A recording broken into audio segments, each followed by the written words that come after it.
the best, the greatest,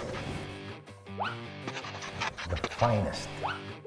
And the superlatives just go on and on and on. And with good reason, every one of these names is an icon. They are the PBA's first 25. I am Lourdes De Vera. Join me as we count down the greatest names to ever walk the Philippine hardcourt here on Basketball Almanac.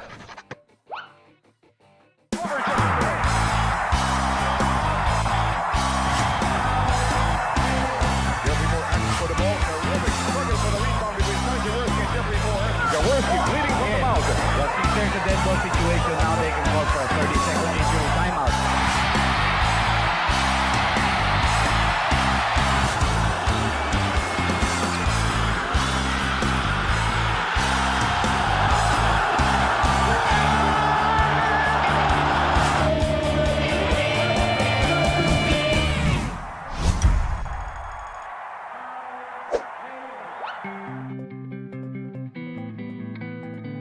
As the philosopher said, height is might. Well, especially in basketball. But not all the time. You see, sometimes giants tend to be slow and awkward.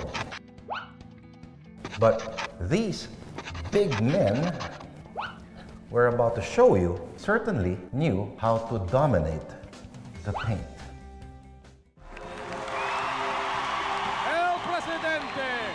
18 years ago, the PBA celebrated its 25th anniversary. But the milestone is not just about silver plating Asia's first pay-for-play league. The bigger celebration gravitated towards a distinct group of men who defined and redefined Philippine basketball. Part of the celebration yun is to honor yung top players who made the league what it is. At that time, there was a need to parang just as a form of celebration lang ng 25th anniversary ng PBA, they decided to come up with their own list of 25 greatest players. And so the PBA came up with the first 25, an elite list of players from the league's first 25 years, from 1975 to the year 2000.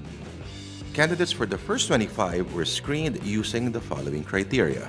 They must have played at least 12 conferences, must have won at least one major individual award like the MVP, Rookie of the Year, and Mythical Selection among others, and must have had a positive contribution to the sport. So once you win the MVP award, regardless of how well you played for their entire career, kahit isang taong ka lang magaling, that is more than enough already for you to qualify. So that's one. Number two, I think it's really more about yung accomplishments mo. Well, accomplishments could be a lot of factors. Statistics, impact of the game, longevity, how the fans have looked up at you, all these years, I think the first 25 is where you find the players who really become institutionalized na sa PBA. Na tipong talagang when you talk of them, when you talk of the PBA, you cannot go about looking at the history of the PBA without talking about these players. And Ramon will take it. 1 second to go. And in the universe of Philippine basketball, superstars abound, but only a few can go supernova. Like Ramon El Presidente Fernandez, the league's first 4-time MVP. I don't think anybody would doubt Ramon Fernandez. At that time, he already won 4 MVP awards by then. That time, he was already considered as the greatest player of all time. Today, he probably remains to be regarded as the greatest player of all time after another 18 years. Of course, June Mar is closing behind. But if you look at it, Fernandez remains to be regarded as a meter stick or the yardstick. As far as the greatest players among the players. Ramon Fernandez going up using the board.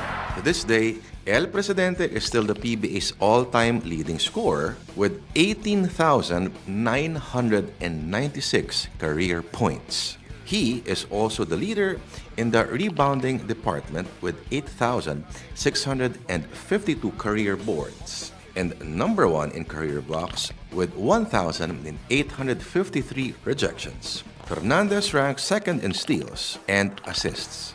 And most of all, he is a 19-time PBA champion. Too late. Besides which, it's very difficult to stop a semi-hook like that. And there again, good value.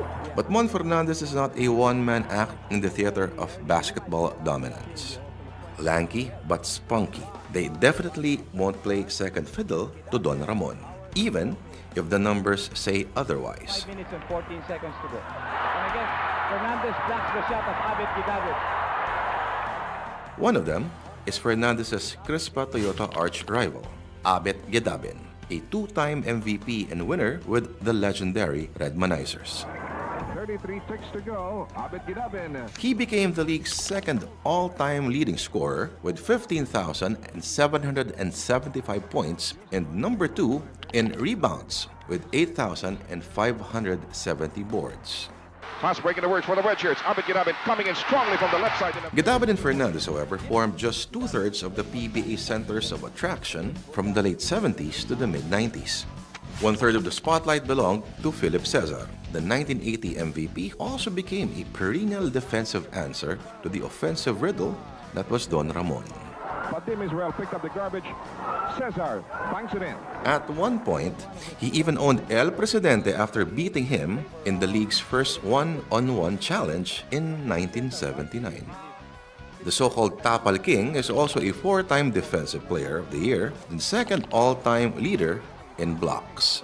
Cesar also played alongside another future legend in Freddy Hubalde, the 1977 MVP, a prolific forward known for his off-the-glass shots and deep under-goal stabs, or what is known in the streets as dukot.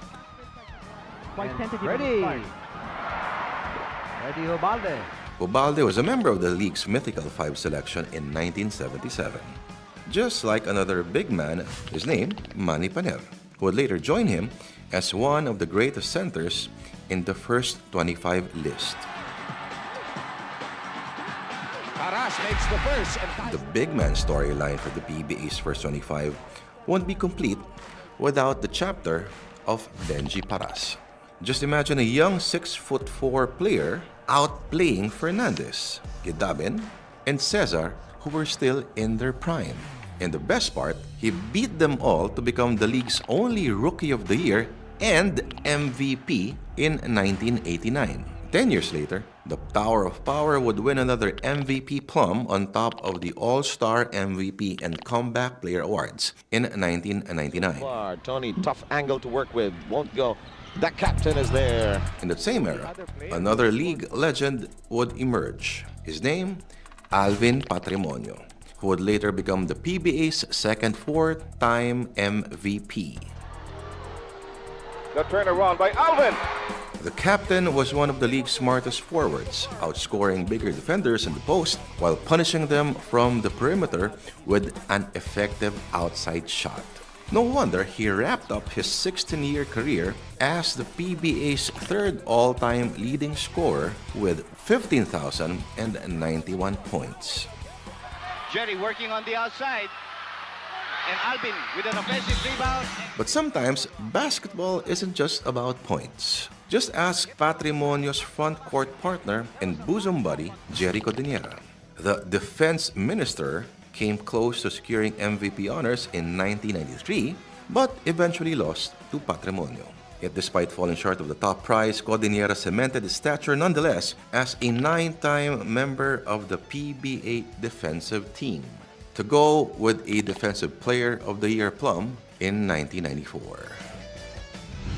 The first 25 is different from the PBA Hall of Fame, but some names appear on both lists like Robert Jaworski, Ramon Fernandez, Atoy Co, Philip Cesar, Bogs Adornado, and Francis Arnaiz, who were the first batch of Hall of Fame inductees in 2005. The PBA has since enshrined 40 Filipino basketball greats, 18 of which were part of the first 25.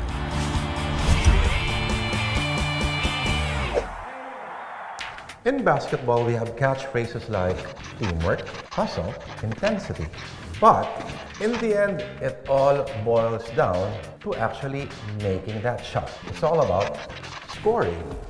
Meet the PBA's scoring legends. Those who have made the baskets and carried their teams to greatness.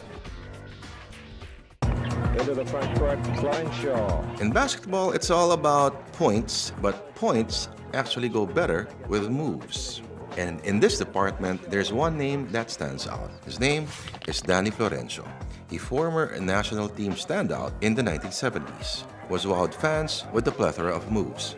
Daredevil Danny, who was once deemed the original Skywalker, became a two-time scoring champion in a short but storied 8-year stint in the league. Florencio makes it.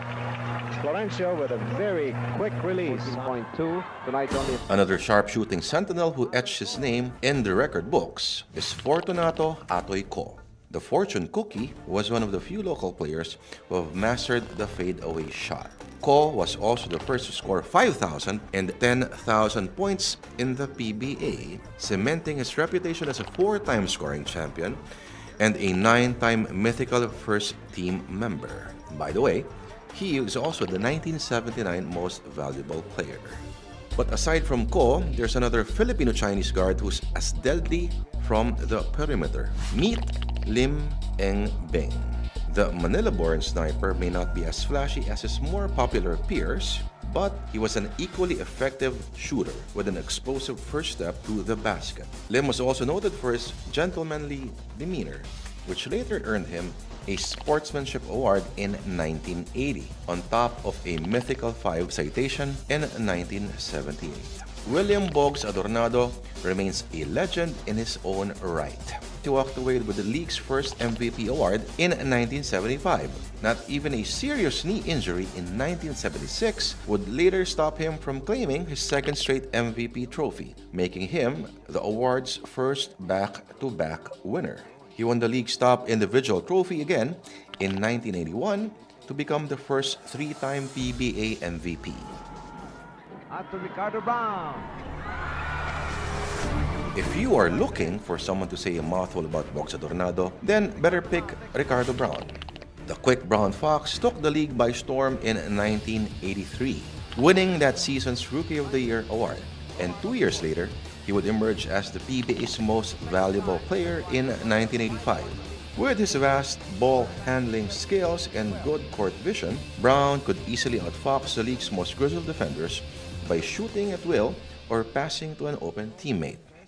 Fast forward to the 1990s, and in that period's shooting history, there is one name that deserves his own altar, someone whose skills are worthy of worship: Alan Kaidik, the triggerman who took MVP honors in 1990, was perhaps the purest shooter the country has ever produced. He set the most number of points scored by a player in a single game at 79, and did the most number of 3-point field goals made in a game at 17, and made the most number of consecutive free throws at 76. To this day, these records have yet to be broken. Kaidik also took the Rookie of the Year award in 1987, becoming a 6-time Mythical 5 member. And all that he did while playing for powerhouse San Miguel Beer. In that same team, Avelino Samboy Lim emerged to become one of the most exciting shooting guards in the PBA. Defying gravity, the Skywalker constantly humiliated many defenders with his exceptional leaping ability, his aerial forays, and inside incursions, often leading to highlight reel dunks and layups. To some, Samboy is a unique find, but for others, a close comparison to the great Skywalker wouldn't hurt. And in that breath, Jojo Lastimosa is often mentioned. Lastimosa with a try! Yes, again!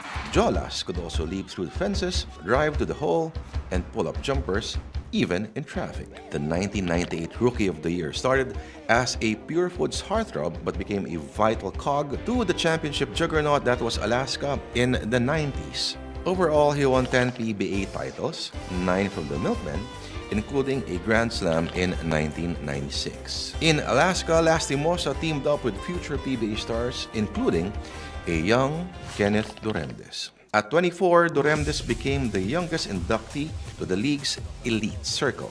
Mind you, he had the jewels to show: an MVP mint in 1998, 2 finals MVP plums, pair of Best Player of the Conference citations, and above all, 6 PBA titles. Before taking his talents to Alaska, Doremdes was once the underutilized backup of another PBA great, Vergel Meneses. The aerial Voyager was a face of the Sunkist Pop Cola franchise in the mid-90s. But he was most recognized for his acrobatic moves to the hoop, earning him back-to-back PBA Slam Dunk titles in 1992 and 1993. Well, that's just the tip of the iceberg. Meneses would later snare the MVP trophy in 1995 on top of 4 All-Star MVP honors, 3 Best Player of the Conference awards, and of course, 3 PBA titles. Need we say more? The first 25 coffee table book, which was published in late 2000, featured not just the PBA's 25 greatest players since 1975. It also included anecdotes about the PBA's past commissioners, coaches, imports, and virtually the entire history of the league for its silver year. The book was edited by former Philippine Sports Writers Association President Jimmy Cantor and Trivia Master Bong Barameda.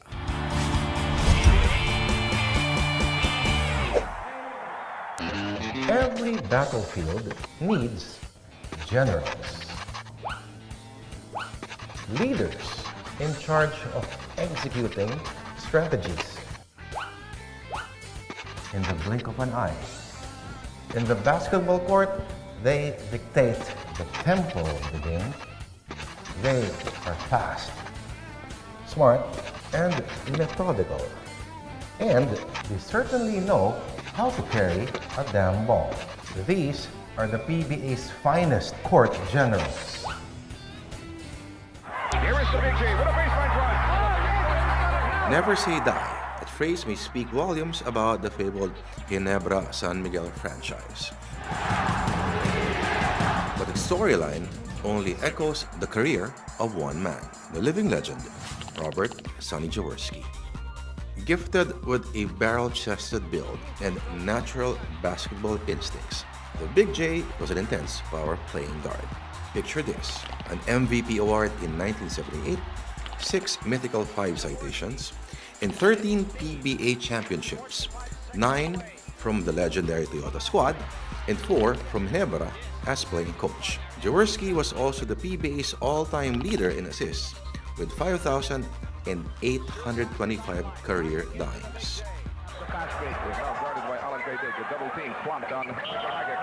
When we speak of Jawo in the 70s, we also speak of Francis Arnaiz. Mr. Clutch was Jaworski's longtime backcourt partner, from Toyota to Ginebra in a span of 13 years. Like the Big J, he had a knack for firing up the crowd with his looks and skills. The road runner goes for 3 points. Oh, what a great shot! He's just 5'10", but can disarm hulking imports and shot blockers with looping layups and booming outside shots.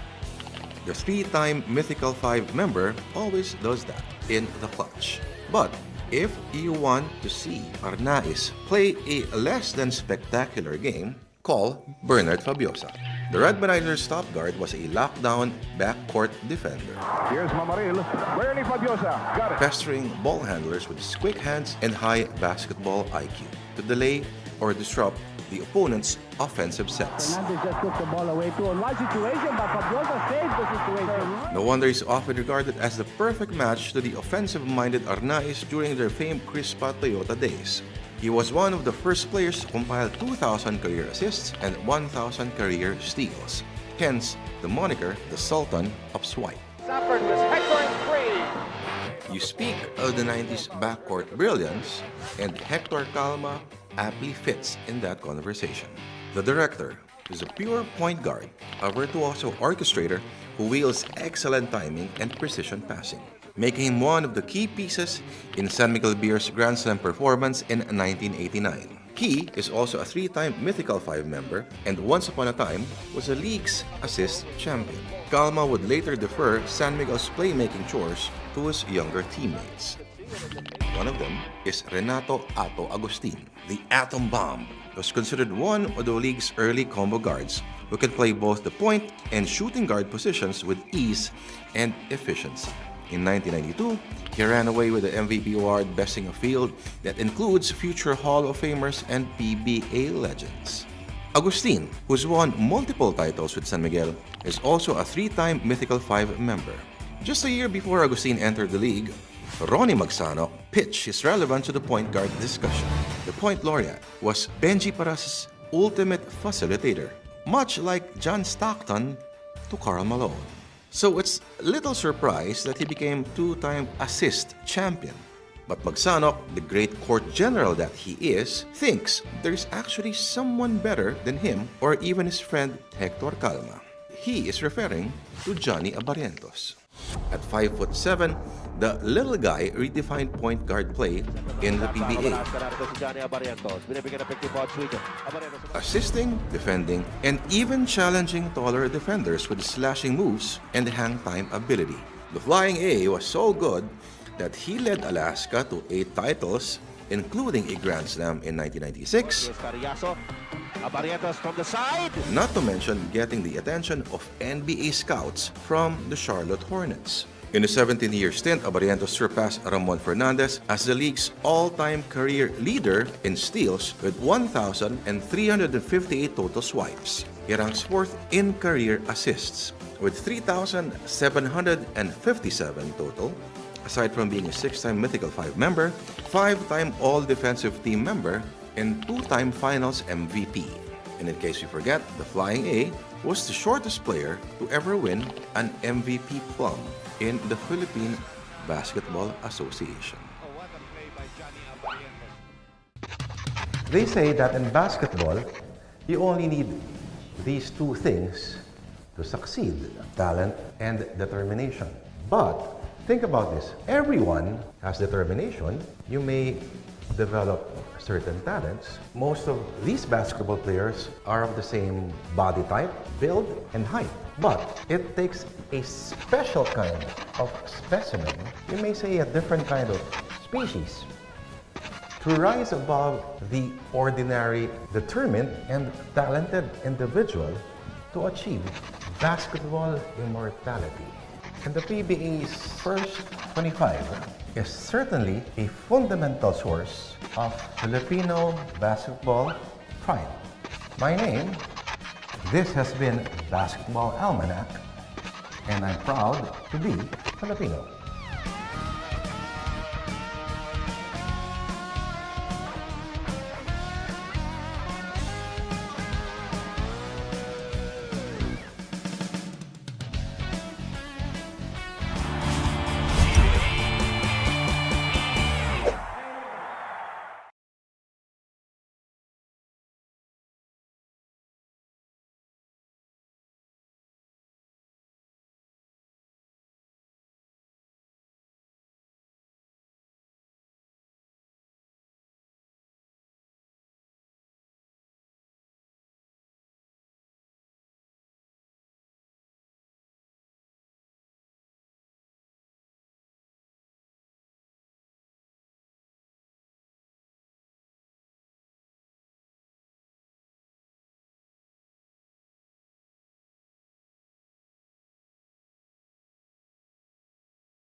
Pilihan ng gusto, shoot sabay sigaw, dribble tapos hataw, hiya parang lindol, buzzer beater ni Idol.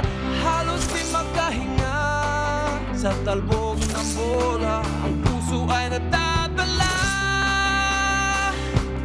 Sino ang magiging bida? Solid ang laban, malupit ang galawan, solid ang fans, malakas ang hiyawan, ang action ay walang hinto. Sa solid na laro, solid ang laban. Simula na naman ang bagong linggo ng PBA in the Season 50 Philippine Cup. At magtatapat ngayon etong Blackwater Bossing with their young cast na gustong makaangat dito sa ating conference. Pero mainit yung kanilang makakatapat, the NLEX Road Warriors coming off a big win. At talagang umaarangkada na etong Road Warriors here in the Philippine Cup. Maraming salamat po sa pagtutok nyo dito sa RPTV. Can they continue or will Blackwater beat the streak? Yan ang tanong natin para sa larong ito. At maswerte tayong makakasama natin the one and only Dr. J. Andy Hao, Jot Sulit po. At makakasama rin natin mamaya, Miss Velvet Gregorio. But Dr. J, very, very lucky to be sitting beside you again. Good afternoon to you. Yeah, thank you very much, Jot. Katulad ng binanggit mo, medyo mainit ngayon NLEX and they came off a victory over the Meralco Bolts. A close match, but they still won in the end. At makikita natin sa team standings na itong laro na ito importante para sa NLEX kasi they're looking to go into the lead. Right now, there are a couple of teams tied with 3 wins and 1 loss. And if they can win this one, they'll be in first place temporarily, you know. As Magnolia, we have TNT and Rain or Shine together with Converge, all there with 3 wins and 1 losses. Doon naman sa Blackwater, makikita mo, 1 and 2 sila pero may tatlong 1 and 3 dyan. If you continue to lose, you put yourself into a position where you might not make it again to the quarterfinals. So masakit yan. You want to start off right now, no, with a good win. That's right. And marami pang kumpul-kumpul dyan sa team standings. But as we go along with our elimination round, syempre maghiwalay-hiwalay na rin yung mga yan. An important thing to note, tinanggal na po yung battle for 8th.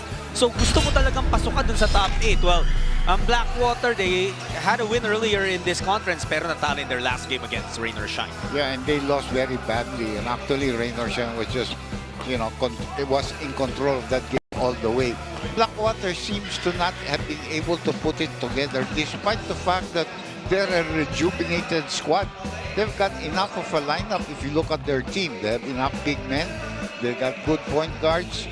And, you know, with guys like Bearfield, it's so important to see that, and David, it's important to see this team progress.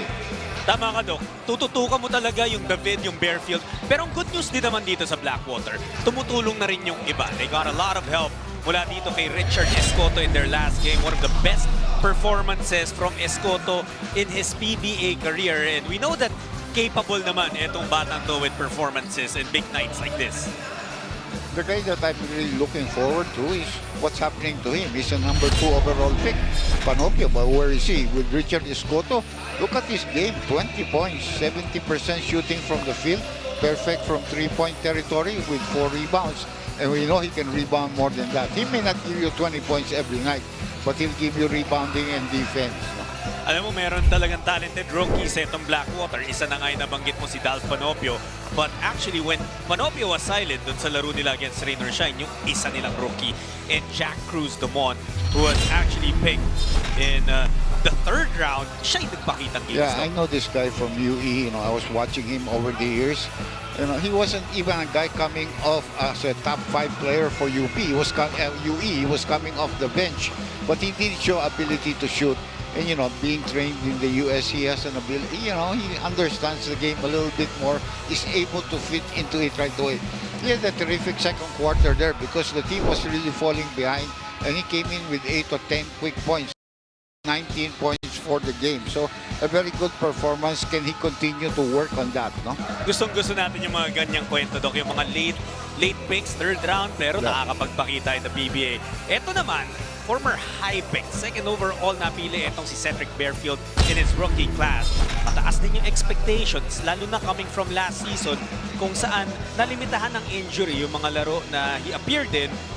he was actually playing so well in the Philippine Cup bago nga siya na-injure in the Commissioner's Cup, I should say. Medyo bumaba lang yung performance niya. Kasama niya yung import doon eh. They were really making a good tandem, yung 1 and 2 sila.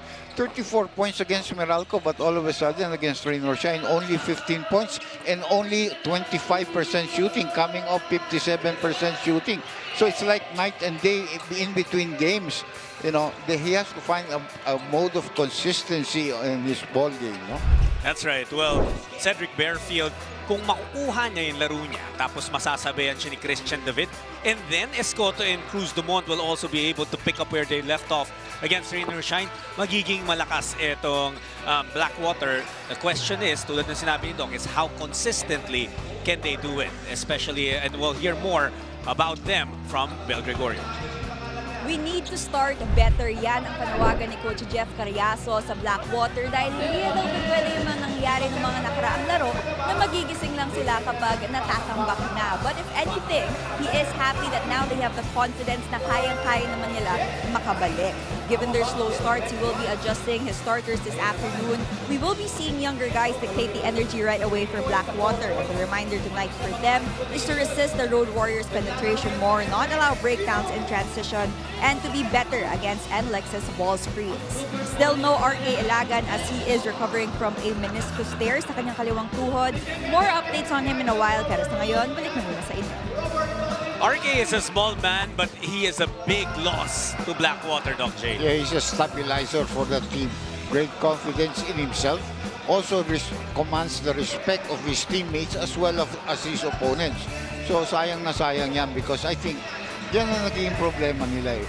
Dahil noon, pag hindi maganda laro ni Bearfield, nandiyan pa rin si yung binabanggit natin na player, si Ilagan, and si RK, nakaka-score rin ng big numbers para sa kanyang kupunan. Well, puntahan natin itong NLEX as they will face a tough challenge in Blackwater. But yes, the Road Warriors nanggaling sa panalo, an impressive one against Meralco kasi bumibuhil yung Meralco, Doc. Ganda na pinapakita, but they fell against NLEX. I've been watching this NLEX team and I like the way they're coached and like the way that they play.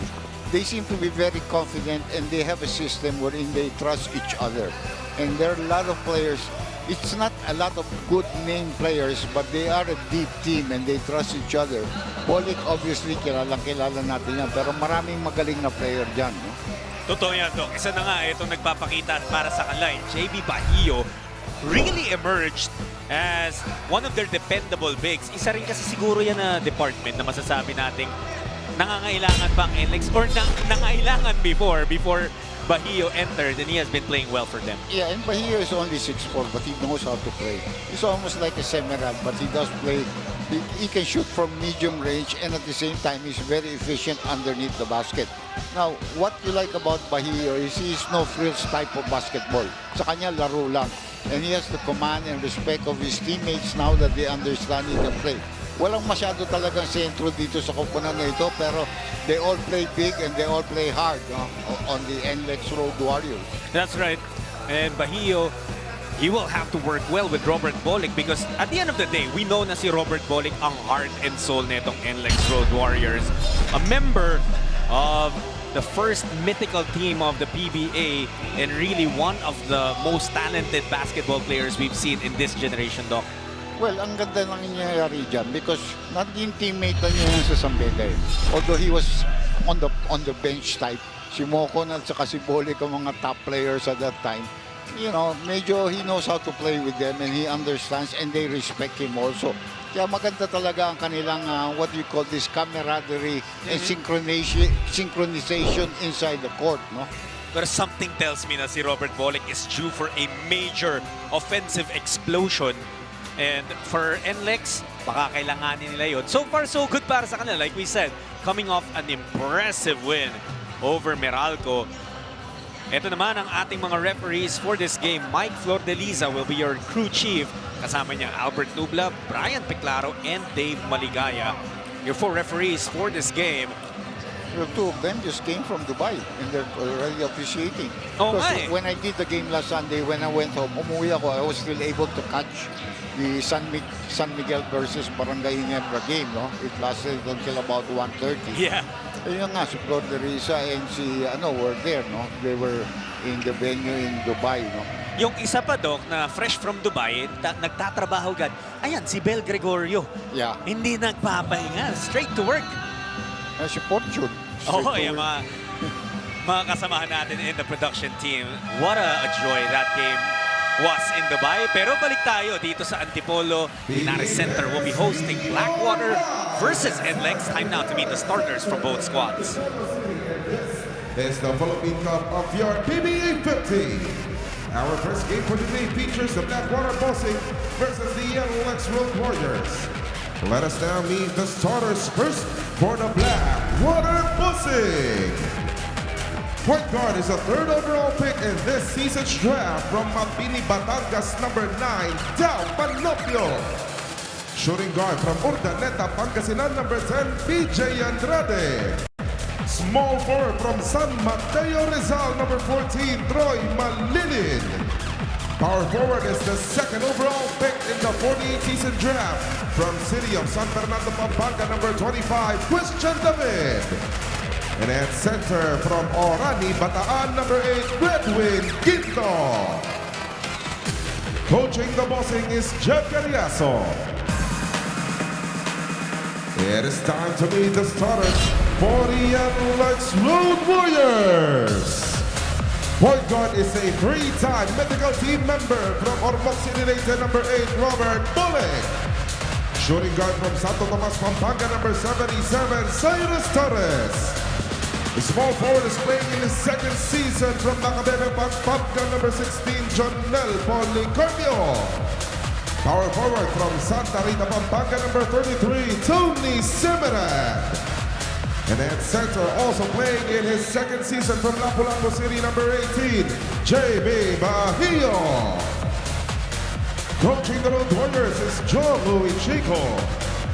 Game officials are Mike Platiniza, Albert Nubla, Brian Meclaro, and Dave Mandigaya. Take a look at the starters para sa Blackwater at sa NLEX.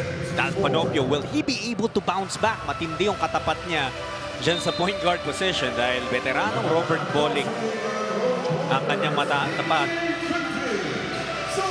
It's gonna be David and Bahio jumping things up. Look at the difference in height. You can see it when we're on the floor. David is a legitimate 6'5 and a half, close to 6'6. Bahio, like I said, I've seen him guys. It's about maswerte na ako 6'4. Totoo, Dok. Pero, but, you know, he's got a lot of stability as a big man. You compared them nga kanina to Semerad and parehong played the power forward position at some point. Undersized doon, pero they're able to hold their own. Yeah. The only difference is Semerad has a better three-point shot. You know, and he's willing to take that shot. He's good at the corners, although he missed the first attempt. Si Bahio is more of an operator on the inside, but he is great off the offensive boards and knows how to finish at the basket. Dati ang daming mga point guard or mga gwardyang lumalabas sa Lions din ng San Beda na mahuhusay. Pero ang dami rin mga ganyan, mga forwards, Doc. You're talking about Semerad, Bahio, andyan din sa NLEX si Mocon. May Alvin of Tana ka nasa DNP. No, well, and you have Jose Ramiro who's also with NLEX. And, you know, you're talking about the point guards who are good from the Bedams. Well, Christian David opens up this game with a three-pointer. That could over well for Blackwater. Ganda naman ang pasa ni Bahio. Hindi lang nalaglag para kay Bolick. Medyo nang gigil si Berto. Frustrated about that miss. Yun ang ginagamit ni Berto kontra kay Panopio, yung kanyang gulang. Ito, three-point shot brought to you by Arena Plus Sportsbook. Courtesy of Christian David. First 3 points in this game. The last game that NLEX beat Meralco, I covered that. Robert wasn't thinking much of shooting in the beginning. He was thinking more of passing, you know, trying to set up his teammates, which is a sign of a good leader. Probably feels that this team can go far if I get enough, yung parang kasamahan ko, get involved, no? So, and I thought that he was trying to look for a triple-double for himself, which he almost had, no? And nakakita na tayo ng dalawang triple-double this conference from no less than a rookie in Juan Gomez Del Llano. History. Dikit na nga si Juan Gomez. Para na nga siya si Russell Westbrook. Oo nga eh. That type of a player, Kaya yun, Doc, mag-average ng triple-double sa Sa PBA. season, no. Nobody's gonna do that. The only guy that did it, I remember, when I was still with the team, was Ramon Fernandez for one whole conference. And he did that. He triple-double. Wow. Kaya naman si El Hindi Presidente. turnovers, assist, rebound, and scoring. Wow, grabe, no? Policarpio. Maganda yung basa doon ni Andrade. He was able to disrupt the play. Andrade is a pickup, playing the two guard. Good shooter from the Blue Eagle camp. Dati ba sa Converge ito? I think Yes. he was in the Converge bago siya lumipat dito. Dumaan siya sa Fiber Xers, Doc. And ito si Cyrus Torres also emerging as a scoring option para sa NLEX. Yeah, surprising. Well, even in with the Tamaraws, he was known to be a shooter, but never consistent. But dito, because he's starting now with Jongyo Chico, he has gained the confidence. He's willing to take the shot. Nakakatuwa because he wasn't the biggest name in college. No. But he's also a guy that's trained in abroad. Nung kinuha ng Tamaraws yan. I'm not sure if he was from Canada or from the States. Here's Bolick. He has a speed advantage against Ginto. Berto. Bigay kay Semerad. Short jumper, niluwa. Bahio. Nawala sa kanyang board. Good rebound there by Andrada.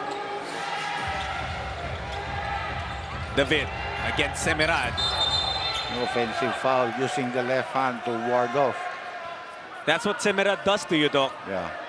Because he stays in front of you. Respects your medium-range jump shot also. He can close out to you, but he also knows how to back off it. Yun yung kagandaan din dito kay Tony Semerad. Can guard multiple positions. Torres! Nakalusot doon. What a pass from Bolick.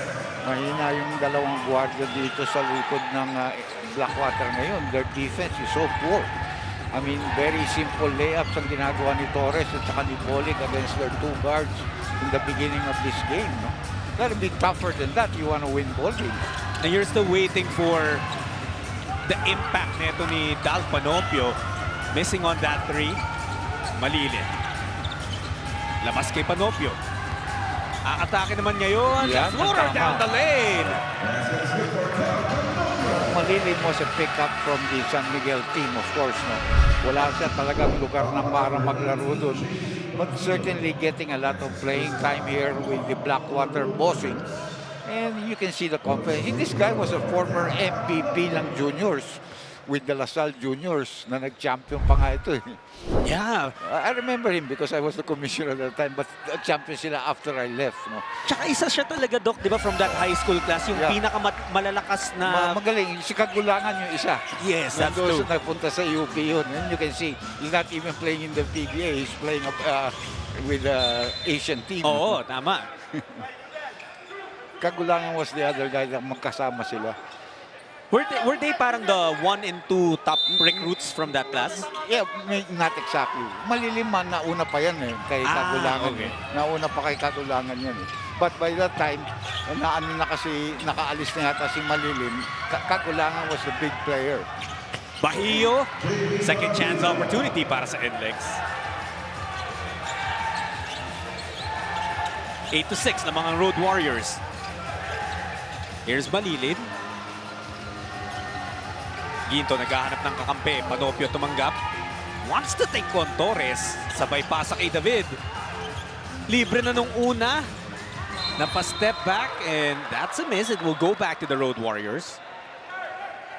A loose ball foul called against Andrade BJ.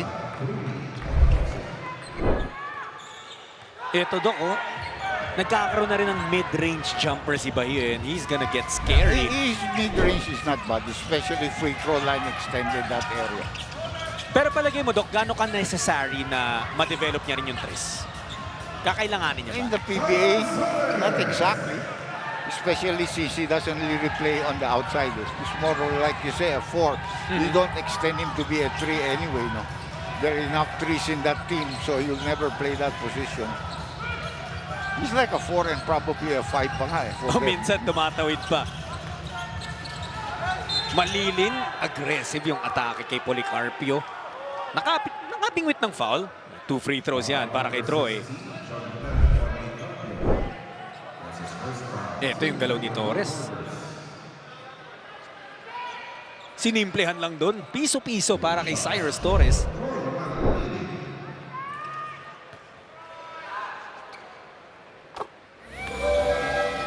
Six points for Torres as Malilin makes that first free throw.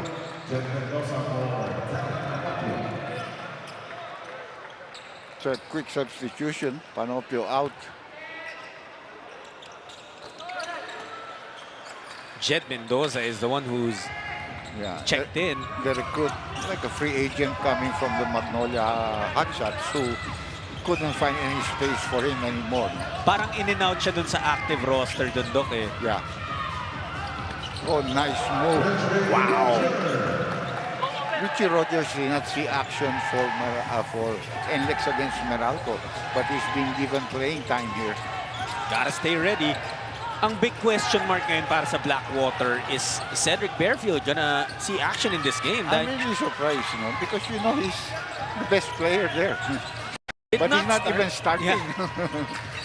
Tapos yung first guard of the bench, Doc, hindi pa si Bearfield. Yeah, we don't know, but he was there the other game. He played a lot of enough minutes.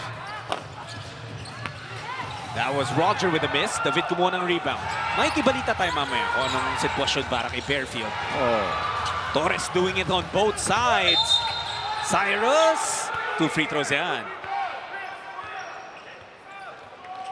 6 points para kay Cyrus Torres. May 1 steal na rin. That's the second consecutive turnover for Christian David in this ballgame. David had a stellar start dito sa Philippine Cup. He was also brilliant last season, Doc, lalo na nung All-Filipino, tapos wala si Bearfield. Yeah. Siya talaga yung nag-lead. Magaling talaga si David. As a matter of fact, he caught us all by surprise, no, kung saan siya nanggaling when he was picked in very early, no? Ito may balita sa atin si Bel. Bel? Dahil sa tight schedule ng Road Warriors, mas pinili ni Coach Jong not to make their training so hard and to focus instead sa mental preparations nila. He acknowledged the hard work that they put in sa kanilang mga panalo, lalo na in their defensive execution that just limited Meralco to 85 points. And with NLEX and Blackwater playing very similarly and neither boasting of huge height advantages, ang pinaka-focus ng Road Warriors is executing their schemes against Cedric Bearfield, who has yet to play, whom Coach Jong calls the life and soul of the Bossing, recognizing that how he plays has a domino effect sa kung papaano magpapakita ang kanyang mga kakampi. Balik sa inyo. Thank you so much, Bel. You know, talking about that NLEX defense, as Bahio gets away, easy deuce. Napatawag tuloy ng timeout agad si Coach Jeffrey Carriazo kasi namamaga na. Ito lamang ng Road Warriors, balling with a perfect pitch to his former and current teammate. Tagal na magkakilala niyang dalawa, and that's why they connect perfectly on that fast break. Lamang ang NLEX 16-7.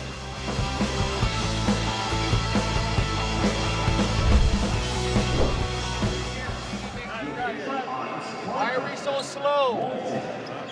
Why are we holding it and not passing? Right? They're not beating us. We're beating ourselves. Little things. CD, outlet, right here. The point guard is here. Just give it to him and go. Right? You guys are playing like you're scared again. Are we scared? Are we intimidated? Come on, let's play. Let's go, guys. Let's go, guys. Right? Why you gotta wait until we're down to wake up? Come on, baby. 9 points. Siguro yung one thing na kailangan na ma-maintain namin is yung consistency namin sa defense and yung hard work na ginagawa namin every game. Kasi knowing naman sa mga past few games namin, talagang nag-relay lang kami sa defense namin and syempre ganun din sa hard work. Doc, dun sa kwento ni Cyrus Torres in that quick interview, pati yung kwento ni Bel kanina, depensa yung tinututukan ng NLEX. They're actually one of just 2 teams na hindi pa nagbibigay ng 100-point game sa mga nakalaban nila. The other team being Barangay Nebra. Is that really the identity of Coach Jong Chico, Coach Team? Well, not really, because he's always had good teams, especially when he was with San Miguel. They were good offensive teams. But he's also, oh, what an easy miss. No. But, you know, he's also a guy that understands that NLEX hasn't gotten fouled, you know. They haven't even played for a finals ever, no? So the only way that's going to happen is if they learn how to play defense. No? By the way, Berfield has come into the ball game together with si Trotter. Nabulungan tayo ni Bel kanina na yun lang daw yung rotation ni Coach Jeff. And so his best guard on the floor now. Trotter, makakuha sa ilalim. Trotter is not a bad player. He's also a veteran big man here in the league right now. No? So, may believe sa sarili yan. So, in himself. So, he knows that he can perform on the level of the other big men in the league. Dito nga lang, baka kailangan niya, Doc, maging primary big. Sa mga previous teams niya kasi, even with Lasal, parang secondary support big siya eh. Look at Maliling go strong, pero wala nangyari doon. A little wayward on that attack. NLEX. It's Bolik, sinalubong ni Mendoza. Alam ni Berto may advantage eh, kaya atake kay Jet. But pesky defender was Mendoza. They go cross-court, Bearfield. Looking for his first bucket, hanging in the air. May foul, and Cedric will head to the line. Yeah.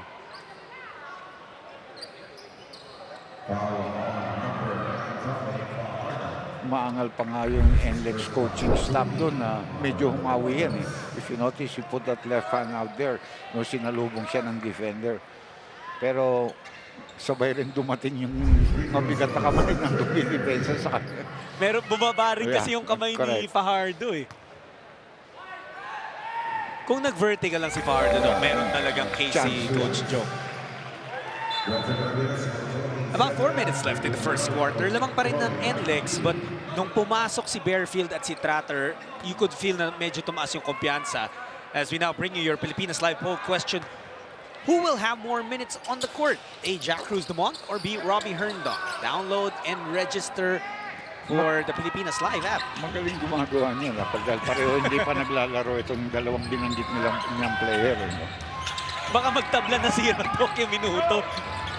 Well, baka maging lamang pa nga si Dumont dito eh, dahil pagbibigyan yan eh. Galing sa magandang pinakita. Not only that, hindi sila malalim sa bench eh. Ito, inumpisahan kanina, ginamit na yung iba eh. So, baka hindi magamit masyado dito si ano. Dahil si Rogers ginamit eh, di ba? So, baka hindi masyado magamit si Robbie Herndon. Right, right.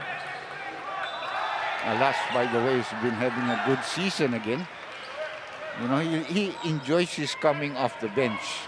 Kaibigan mo yan, di ba? Yes, kaibigan ng ano yun, your spouses, no? Ah, yes, no. Tsaka syempre yung kanyang may bahay na si Mrs. Selena Alas. Yeah, yes. Nakasama natin yan dito. Yeah, no? My dear Selena. Congratulations, by the way, to them. I think nag 1-year-old or mag-1-year-old na rin yung kanilang baby. Roger. Oh, dalawang tumatanggap ng Dalawa foul. yung maamin. Isa lang sa inyo may foul. Baka pagbigyan kayo na pareho kayo may foul. Kaninong foul? Trotter was called for that one. Trotter. Medyo similar din yung laro kasi, Doc, ni Roger at ni Herndon. That's why you Same said... position. Oo. And Brandon Ramirez has been used in the ball game now. Ramirez, a big body, and he actually joined NLEX towards the latter part of last season na. Pero maganda pinapakita. When they won against San Miguel, ang ganda ng pinakita ni Brandon Ramirez. Well, he's a tough cookie, no? You know, he has a game outside. He's got a good post move also.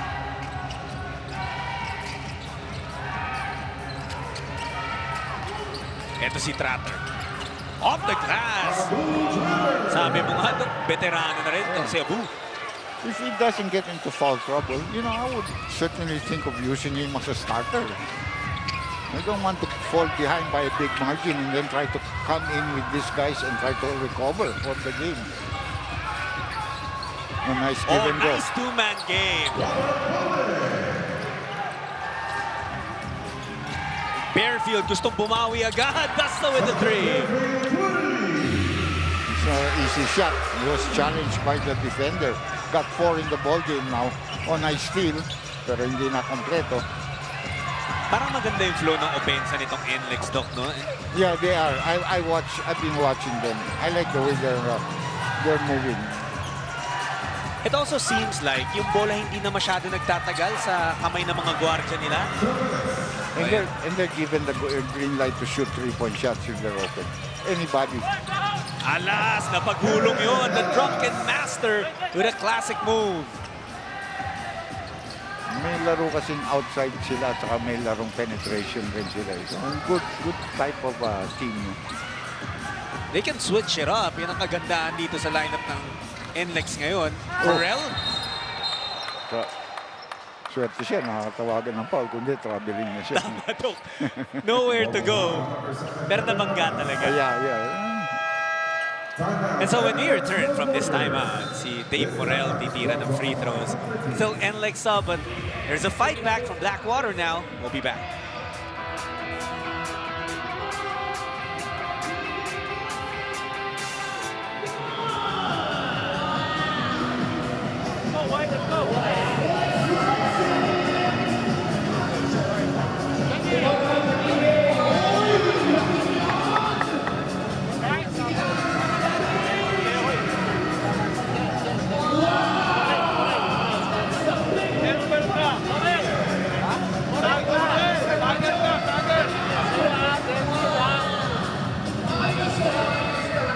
Live mula sa Inyares Center, Antipolo, nakatutok pa rin kayo dito sa tapatang NLEX Blackwater.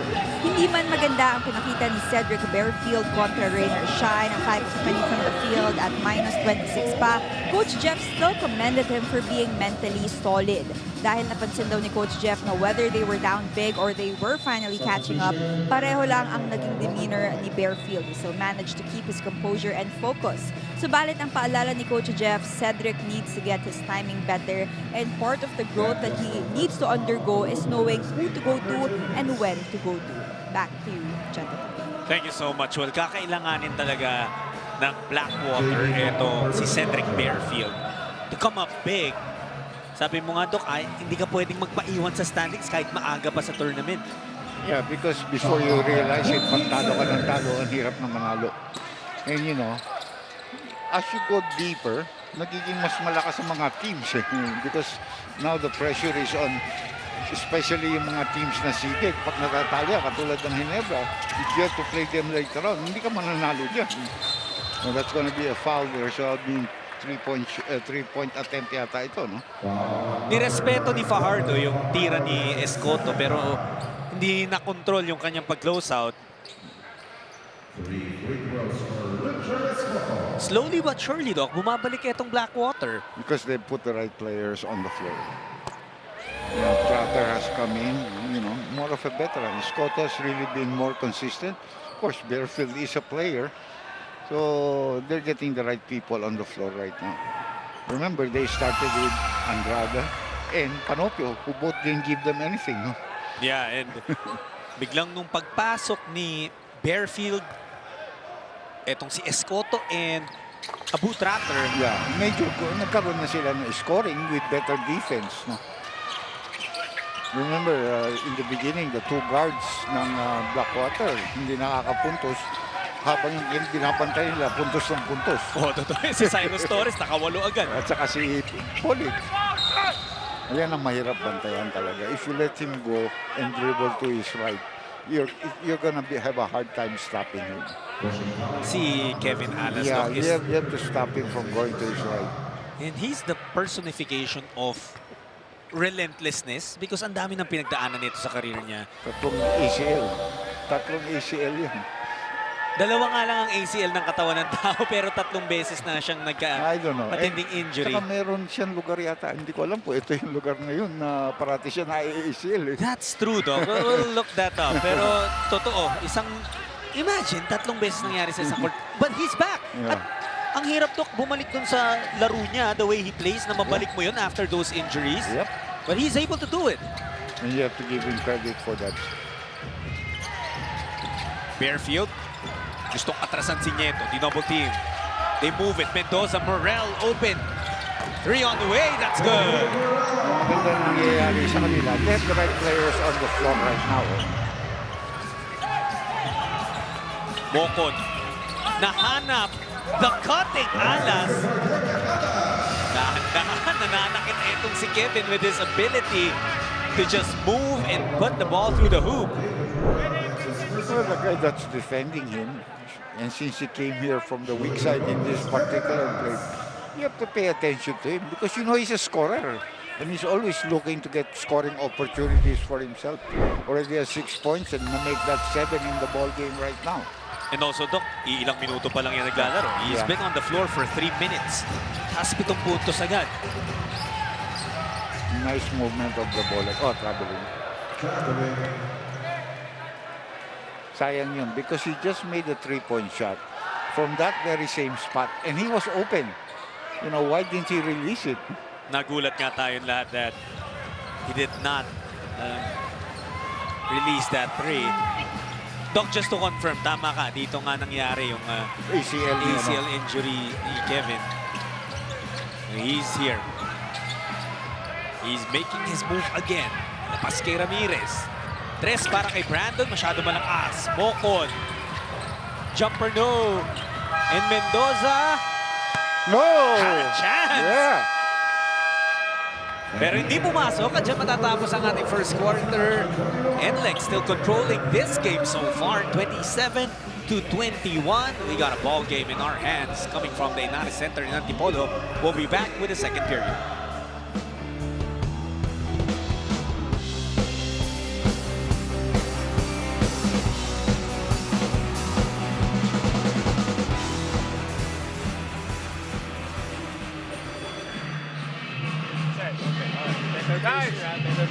Guys, you got to rest on.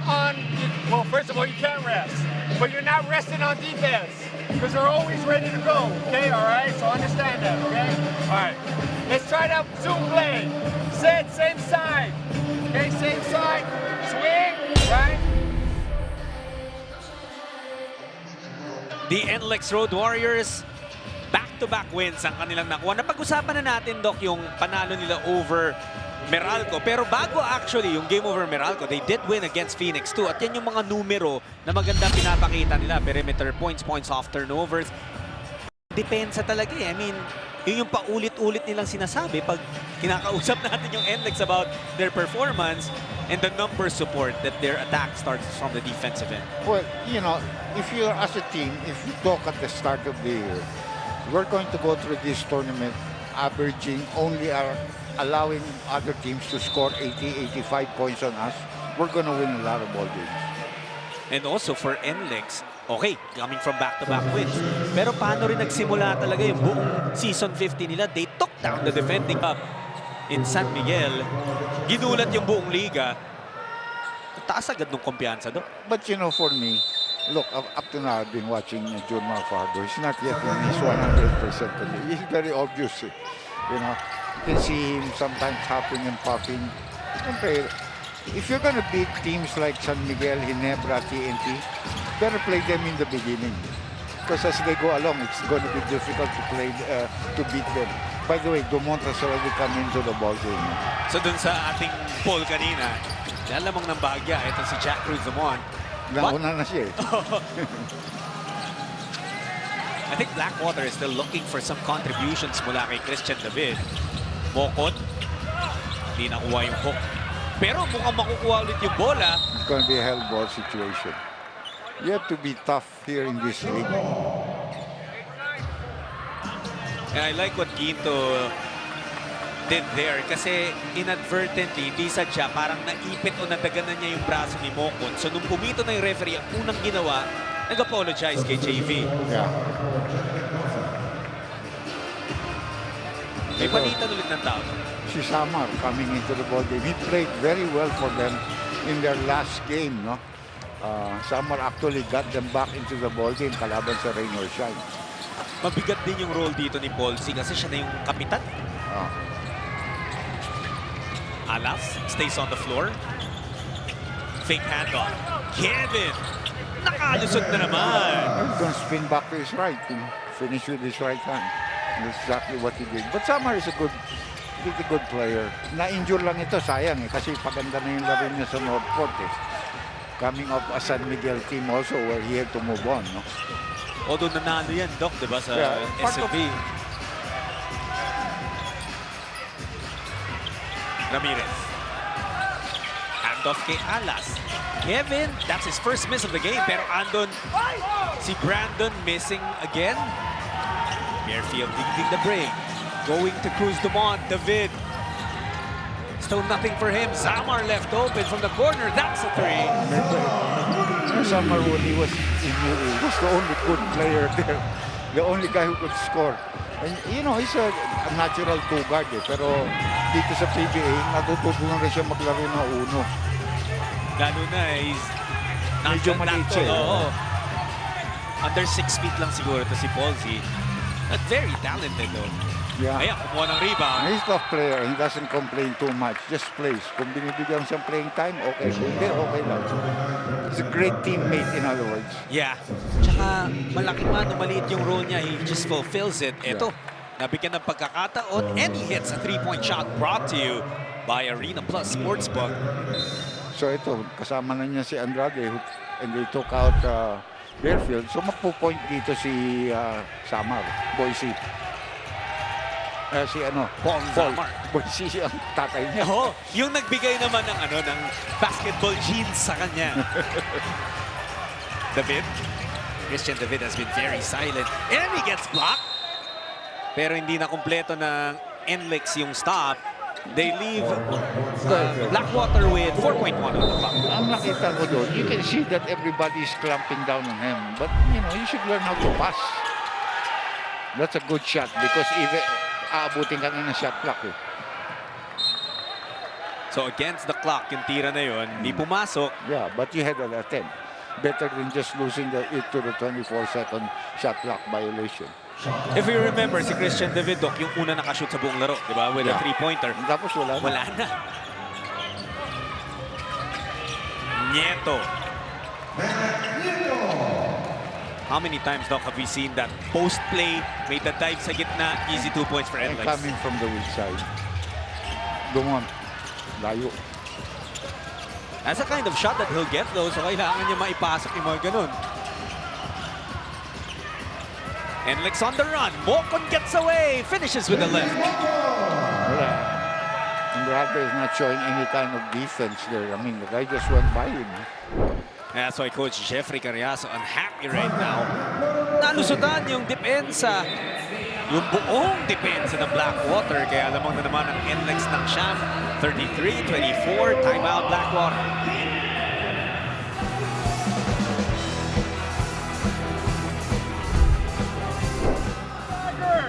Slice! You're curling! Come on! BJ! He's just attacking! At least give him a fucking hard foul! Yes. Wake up!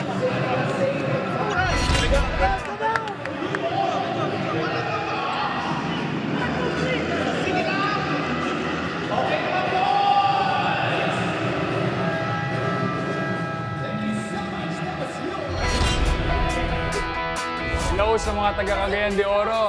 Kita-kita ta sa November 15. Sa tanan mga taga Cagayan de hope to makita ta diya sa game namo against Rain or Shine. Unda mag-enjoy mo. And hope to see you soon, guys. Mga taga Cagayanon. God bless sa atuang tanan. Ginawag ta suportahan ninyo yung PBA. See you. And this is gonna be the next PBA out-of-town game, November 15 po, Saturday. Nandun tayo sa Cagayan de Oro City. Actually, underrated Doc yung CDO sa dami ng mga talents na napoproduce. Yeah, and at the same time, we've had a lot of PBA out-of-town games there. Oh, yeah. Time immemorial pa. Suki ang PBA. Yeah. Ang CDO rather sa PBA. Alas. NLEX scoring high in this game. Pero short yung tira ni Bahio. The biggest lead of the Road Warriors is this, 9 points. Pero gustong dagdagan ni Alas.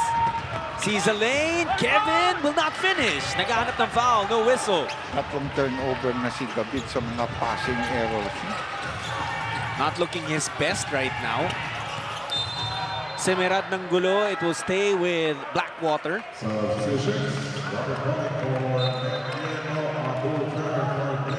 Doc, sorry, Doc. Go ahead. That's a good substitution. Quinto is having but Trotter showing more spirit underneath the basket. Actually, kanina nung huddle, nung timeout, napakinggan natin si Coach Jeff. Ang sinasabi niya, are you scared? Why are we playing scared? Yun yung tanong niya sa kanyang players. He's looking for that guy na magiging aggressive. Yeah. Tama yun.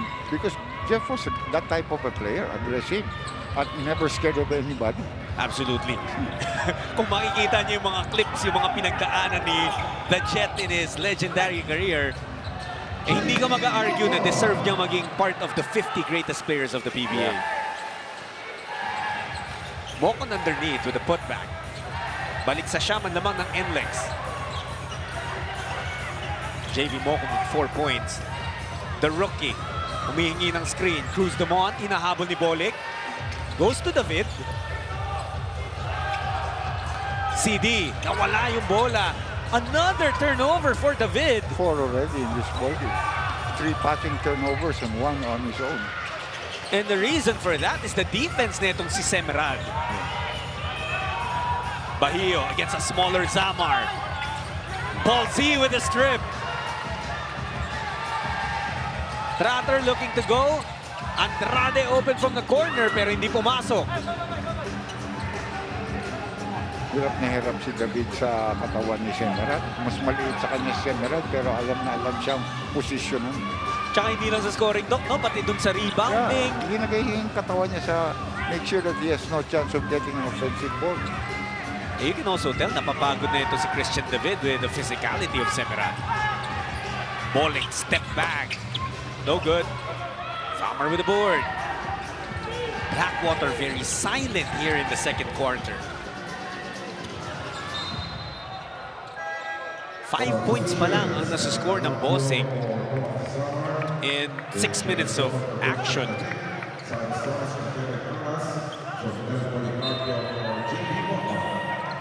Scotto coming in for David. Samar pinalitan rin ni ito. Panopio ang pumasok. Panopio. The rookie, actually dalawang rookie nila, nagsabay na. Cruz Demont. 4 points already for Demont. Well, Doc, yan yung hinahanap ni Coach Chef. Walang katakot-takot when he moves on the floor. Yeah, he may shoot an air ball, but at least he's shooting. That's true. He's shooting open shots, you know. Torres, who had 8 points in the first quarter. Hinihingi ni Policarpio sa kaliwa. Torres wanting to go against Trotter. Cyrus falling away off the glass. Great defense na yun, ha? Hirap ng tirang. Yeah, falling away off the glass against a bigger man. 10 puntos na si Torres, first man in double figures. Trotter. Out to Escoto, short. Libre sana yun, kaso mukhang inihip ng hangin yung tira.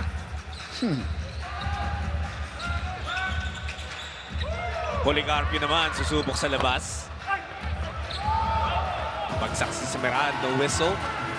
Cruz Demont looking to attack. Pinagpag yung depensa, but it get the shot to fall.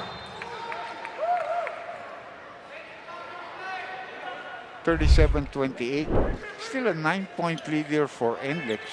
Under 5 minutes left dito sa second quarter. So yung defense is holding true again for the NLEX Road Warriors. 28 points pa lamang ang kalaban nila. And NLEX is enjoying this 9-point lead, Doc, kahit wala pa silang napapasok sa tres. They've been going down low in the paint. Offensive foul. Sino mapipituan? Trotter. Oh, Trotter. May hawi pala doon.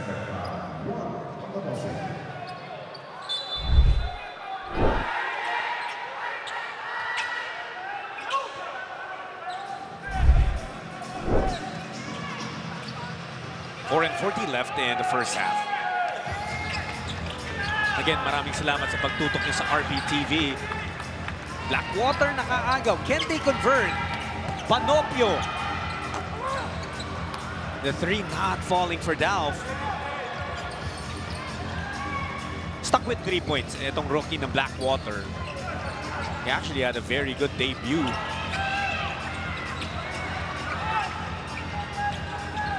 Policarpio, nowhere to go. To the cutting Semerad. Hindi lang nalaglag. And that's going to be a foul on Semerad using the left hand to ward off on the rebound play. And actually, somebody got hit on the face. Si Escoto. They might review that.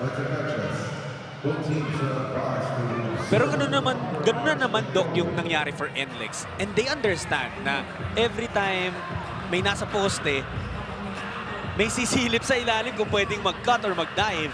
Yeah.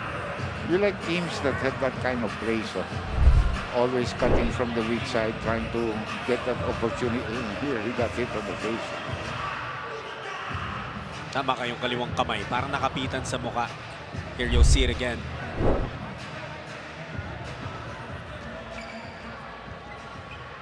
But the big story here in the second quarter is kung paano napako itong Blackwater. Foul, penalty one, foul against Semerad.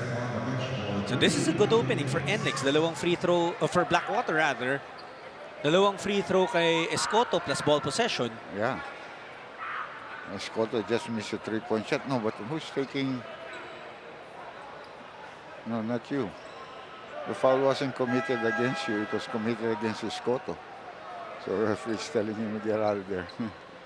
Telling who, Panopio. Eh baka na ano pa, sinasanay pa yung sarili sa PBA rules. Maybe he's a good free throw shooter. Eh tinatanong niya ni Dalf dun sa ating technical committee. Kaya pala eh, ganun ang tira ni Escoto. Well, may isa pa and then he'll get possession. Yun yung nangyari. Escoto is not bad. I mean, he's been making jump shots, even making three-point shots. So what? No confidence at all with the free throw attempts. Kaya rin yun yung sinasabi ni Coach Jeff sa kanila mga huddles. They need to play like they can play against NLEX. Saan yung pagkakataon, Doc? Yeah. Crater. Ramirez nakabantay sa kanya. It's Panopio to Escoto. They move the ball around. Cruz Dumont, pull-up jumper. Kapus na naman para sa Blackwater. Si Semerad, by the way, has to sit until the 1-minute mark of the second quarter. Bahio kontra Cruz Dumont. JB, drop step, doesn't work. And a foul called on Panopio.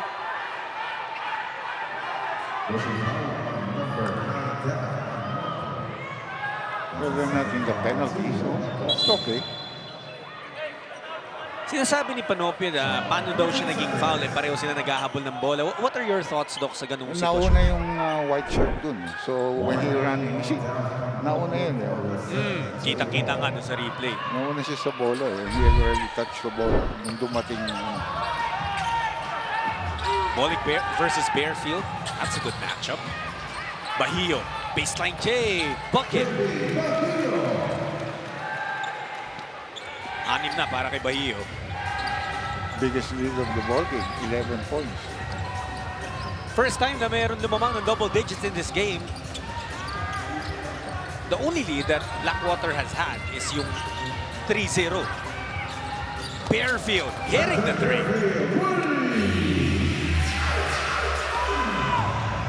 7. Policarpio to Bahio. Again, that dive, that cut to the middle. Here's Blackwater. It's one thing for them to score, but they need stops on the defensive end. Wala nang 3 minuto na iwan sa first half. Cruz Dumont wants to attack Policarpio. Iwan kay Tratter. Jumper from the free throw line. No, NLEX tatakbo na naman. Ramirez with a sidestep. Great move for the big man. Kayang gumalaw nito ni Brandon Ramirez. Look at that, the Euro. Para makaiwas kay Bearfield, and he gives NLEX a 12-point lead. It's been efforts like this at mga kapasahang ganyan that's been giving the Road Warriors easy buckets. Kaya naman lumamang na sila, 43-31.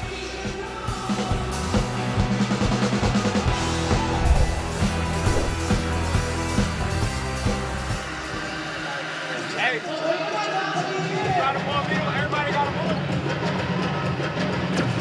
So there comes a time when he catches, right? You gotta move, you gotta move. Big guy here, you gotta move to the other side. There's gotta be constant movement. Okay, all right. Guys, look ahead. When you get the ball, the guys should look ahead. Put pressure on that knee. Okay, all right? Are we on defense? Okay? Let's do this. Everyone except Ramirez, we're white. Pag pinag-uusapan natin yung NLEX, we usually talk about their guards. And that's usually Robert Bolick and Kevin Alas. Pero starting last season, may dumagdag na guardia dun sa usapan pagdating sa Road Warriors, and that's Cyrus Torres. He has definitely been a scoring option tulad ng sabi ni Doc J. Scorer na mula college pa. He's got 10 points in this game, Doc. Yeah, so certainly he's been helping his squad a lot. Kala ko may time out ulit. May time out ulit, Doc. Pag-usapan natin ulit si Torres mamaya.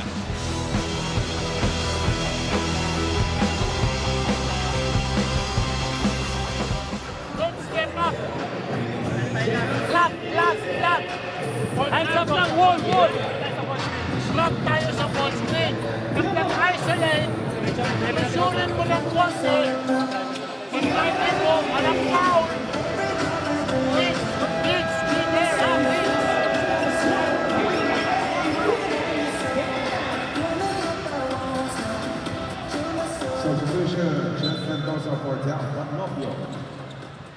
Nakatutok pa rin kayo sa tapatang Blackwater NLEX. Aminado si Cyrus Torres na sa kabila ng mga panalo ng Road Warriors, he was struggling at hindi niya napakita ang mga napatunayan niya last season. He acknowledges that he has yet to find his momentum. Pero nang tanong natin siya kung saan ba nanggagaling ang struggles, he said it's all in the mind. Dahil kapag hindi po mapasok ang kanyang first shot, he loses his confidence and finds it difficult to handle the amount of pressure he puts on himself. Pero dito sa first half, parang nagpapakita na agad si Cyrus. So let's see how he will sustain this. Back to you, gentlemen. Torres has been a factor definitely for NLEX. Thank you, Bel, for that report. Pero Doc, parang gusto na ilipat ni Cedric Bearfield yung topic sa kanya with a drive like this. Good cut, backdoor cut, couple of substitutions, got the right people again on the floor. David has come back to team up with Bearfield together with Escoto, Dumont, at saka ito si Jeff Mendoza.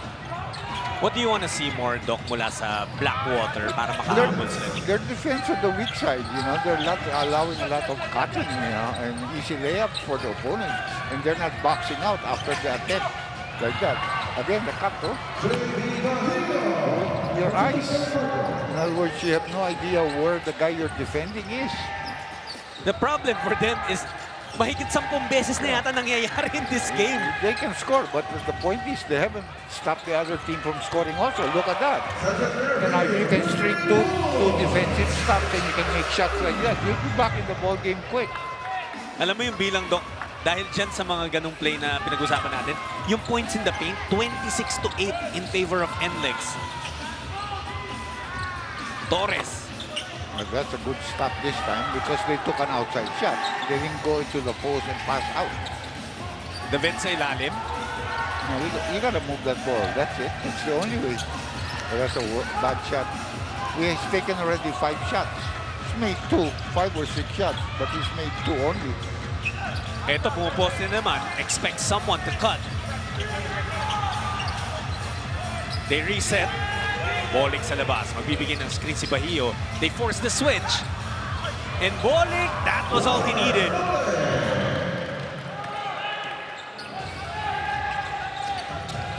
Mendoza! Hindi lang pumasok yung layup niya. Good idea. Just didn't finish. He got Blackwater a 2-for-1 though. Yeah. Pero poposte yan siya ni Bowling. No, he kicked off. That's an offensive foul. Yeah, very, very, very clear. He kicked off. Nubla made that call. So offensive foul ay tatawag kay Berto. And the 32nd timeout being used here by Blackwater. Ayun na nga, masyadong malayo yung pag-extend ng paa. Yeah. It's a good call. Doc, dahil dun sa sa weak side attack netong NLEX, bukod dun sa 26 points in the paint, 13 assists, and they've really been able to locate the best shot on the floor. Yeah, well, it's a design thing. You know, we try to get a mismatch. We force a double team or a sack defense. They have no centers. They have no shot blockers on the floor. So we have people cutting and cutting. As long as we give the pass to people that are cutting, we'll get good opportunities to score easily. And that is how JB Bahio has 10 points. Si Kevin Alas, di ba? Yeah. Naging beneficiary rin ng ganong system. He had 7 points in his first 3 minutes on the floor. No fouls to give dito, partner ang NLEX. So they can really try to milk this 15 seconds and get some good points out of it on the part of the bossing. Oh, ito si Cedric Bearfield has had a hot hand para sa kanila. 13 points, 3 of 4 sa 3. Pero yung partner niya si Christian David, malamig. Bearfield, kinugulo ni Torres. Cruz Dumont, dribble in, pull up, nope. They have everything going to this remote. There are other people that can score there. He's taken 7 shots. And he's only made 2. That's why NLEX is up 47-37. Itong si JB Bahio, Doc, has had a stellar performance in the first half. Yeah. He's been that kind of a player. You can almost say Mr. Consistency for this team. I like that. 10 points para kay Bahio. Marami pang ibang tumutulong. Kaya naman itong Road Warriors, umaarangkada na naman. They're looking for their 3rd straight win. And at the half, they're up by 10, 47-37. We'll be back to dissect the first half for you.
Live mula sa Iñata Center, Antipolo, I'm Bel Gregorio patrolling the sidelines of our first game of our PBA doubleheader. It is the Blackwater Bossing going up against the NLEX Road Warriors at sa pagkatapos nga ng first half, lamang ng 10 ang NLEX 47-37.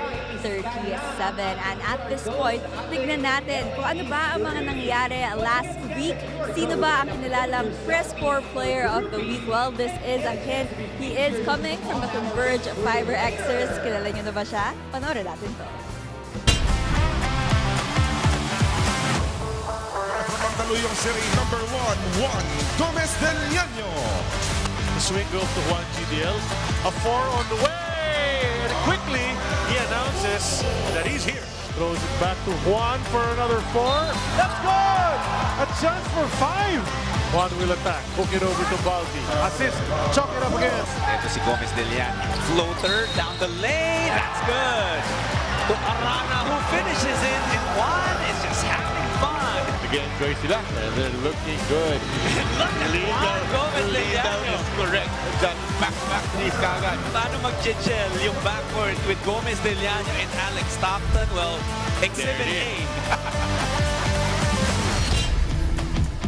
This is already the second time that Juan Gomez del Llano has been hailed as a PBA Press Corps Player of the Week. What a phenomenal rookie indeed. Well, while we are on the topic of rookies, pag-usapan naman natin ang isa sa mga rookies ng Blackwater Bossing, si Jack Cruz-Demont, ang ating PBA Rookie of the Week. Against Rainer Shine, he poured in 19 points right away, 7 of 17 from the field, 2 of 2 from the free throw line, 3 rebounds, all that in just 24 minutes. And while we are talking about what happened last week, panoorin natin ang ating top 5 players.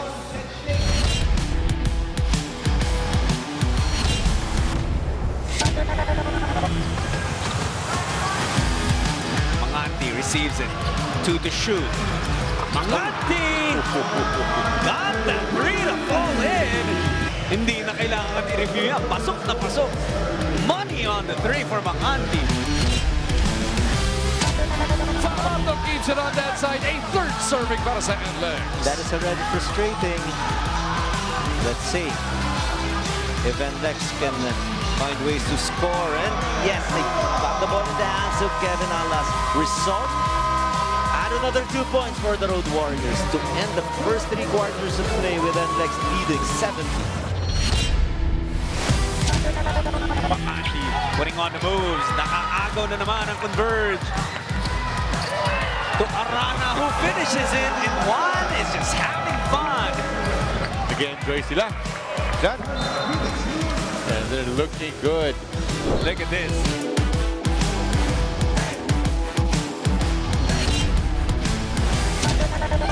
Winston to Baltazar. Sending it out. Perkins, good tap to Rivero. And Richie with the reverse jam. That's a lot of size, my friend. That's only about 6'2", so... Wow. Signature ni Richie na rin yung reverse jam, man. Sees an open court and takes off. Let's stop it again. Rivero trying to keep in step with Kevin. Malungay switches over. Alas to the crossover, and then the big spin. Kevin, yes! Big shot after big shot on this Wednesday night sa ating PBA. Kagaya ng lagi naming sinasabi, hindi aabot ang PBA dito. Hindi tayo aabot ng 50 years kung hindi dahil sa suporta ng ating mga ka-PBA mula sa iba't ibang sulok ng mundo. And just last weekend, we were able to do our PBA Dubai comeback after 6 years. At grabe nga ang kakaibang saya na ating naibahagi sa ating mga kababayan doon. Panoorin natin.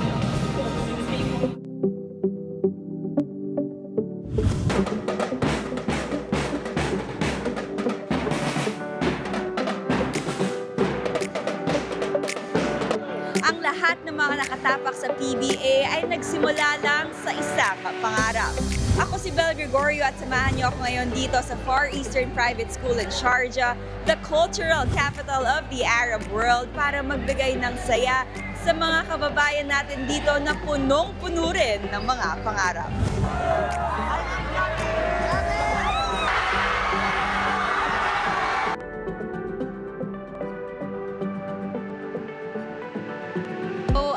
We've had a long-standing partnership with PBA for a very long time.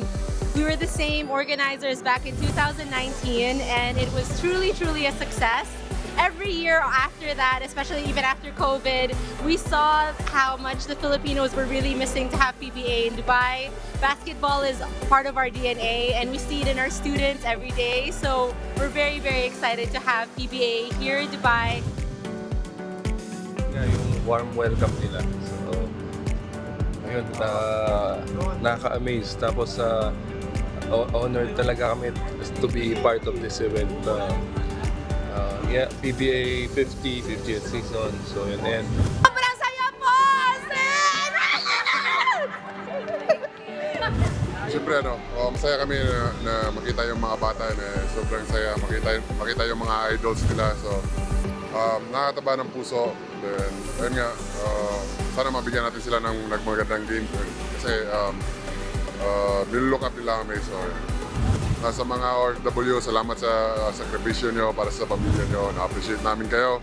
At sana mabigyan namin kayo ng konting kasiyahan sa milang araw na magstay kami dito. And sana makita namin kayo sa game namin live.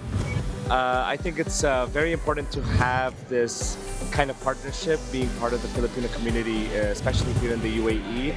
And working with PBA gives us such an advantage in terms of our exposure and seeing very professional athletes do, their best talent that, Philippines has to offer. And it's been very accommodating, and this is something that we want to continue pursuing here in the UAE, to collaborate with the Filipino community and to work together as one unified, nation here in the UAE. Masaya talaga kasi parang doon lang din namin nire-release yung aming mga hirap, sakripisyo, lahat. Pag nakita na siyempre nandito sila, nagpapasaya sa amin mga OFW. Teams, galingan nyo bukas. Nandun ako, magtitili ako bukas doon sa Coca-Cola Arena. Well, pretty happy and super blessed na nagkaroon ng ganitong opportunity yung PBA. Talaga solid yung 50th season nila kasi nabigyan natin yung kasayahan yung ating mga kababayan sa Dubai.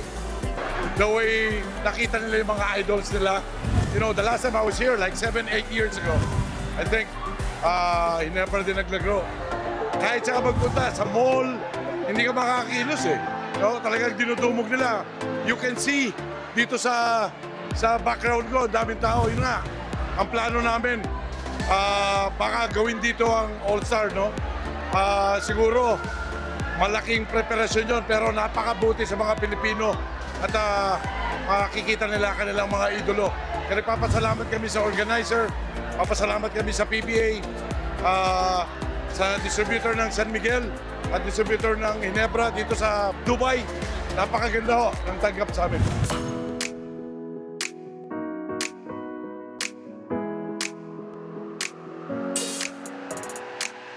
Ang PBA ay higit pa sa laro because whether it be through making their dream of meeting their PBA idols come true or eventually being PBA stars themselves, pinapatunayan ng PBA na ang pangarap ay hindi nagtatapos sa simpleng pangarap lamang.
We're back inside the Inares Center in Antipolo, and at the fold, it's NLEX up by 10, 47-37. Maraming salamat po muli sa pagsama niyo sa amin dito sa RPTV. Jot Sulit together with Dr. J. Andy Howe and Bel Gregorio. Doc, after 24 minutes lamang ang NLEX na 10. Yeah, and their biggest lead was 12, but they definitely played better. Although 37 points is not a very high number, their defense was able to hold Blackwater to a very low field goal percentage in the first half. Ito nga makikita natin kung ano yung naging shooting. Although sa 3-point percentage, wala po napapasok itong NLEX. Pero 6 na shoot ng Blackwater, which is the only reason why they're only down by 10. Because they only shot 31% from the field. Yung NLEX as a team shot 45% from the field despite the 0% from 3-point territory. But they out-rebounded Blackwater 30-21 and had more points in the paint, plus 20 sila doon, no? Sa ilalim talaga yung buhos ng puwersa nitong Road Warriors at hindi mapigilan ng Blackwater. You got 10 points both from Bahio and Cyrus Torres, Doc, na mainit sa simula ng laro. Yeah. Torres did not have a good game, scoring game the other night. So he still starts for the team. So nagkaroon siya ng, go signal from the coach. Go ahead, just take your shots. And that's the reason why he felt comfortable in this team. Of course, against Meralco, medyo mas ibang klase dumipensa yung Meralco. Guys like Hodge and Newsome and all of them. Different dito sa Blackwater. Ang nangyayari dito, si Torres medyo parating libre when he drives or he takes the open shot. The same thing with Bahio. Blackwater, if they want to get back in this ball game, they have to put a semblance of better interior defense. Absolutely. At sa opensa naman, you like na si Bearfield coming off the bench nakapag-ambag ng 13 puntos. However, yung kanyang partner, Christian David, you kept mentioning it, Doc, di ba? Yung turnovers, 5 na in the first half, and he's only good for 3 points on 1 of 6 shooting. And that was his first attempt. After that, not been really able to get anything off. Of course, it's also difficult pag ikaw ang main person na binabantayan. So he has to have some good players with him on the floor, guys that can score. So that medyo ang depensa, maraming tinitignan. Hindi lang ikaw ang talagang babantayan. Diba? Meron nga tayong dalawang pinag-usapan kanina na maganda kasi pinakita even in their loss against Rain or Shine. Si Richard Escoto who had 20 points tapos si Jack Cruz Dumont na may 18 naman. Yes. Pero hindi rin ganun kaganda yung naipakita so far nung dalawa. Well, pinakita mo na meron kang scoring. So, siyempre, pinag-aralan ka ng kalaban. Teka muna, sinasabi sa mga player, ito hindi natin pwedeng pabayaan. Diba? We have to take them out of the equation and they don't have enough to beat us if they are not part of the equation. Nawala yung bola kay Malilin. Interestingly, off the bench pa rin si Bearfield to start the second half. I'm really surprised. Maybe, maybe he's coming off injury or sickness. Kaya medyo hindi rin pinipwersa. And majority of his points came actually in the second quarter. No? Yeah, he poured it on. Torres, maganda na naman ang simula pagdating na third quarter. That's 12 points now. Well, you have to understand guarding a guy like Torres. If he's making his outside shot, you can't give him open looks. You have to be on top of him. Tsaka, Doc, nag-grow yung laro ni Cyrus. Dati spot-up shooter lang eh. Yeah. Talagang malayo yan from his UAAP days. David, still unable to get going. 6 na sunod-sunod na mintis na yan para kay CD. Samantala, on the other side, free throws coming for Richie Roger.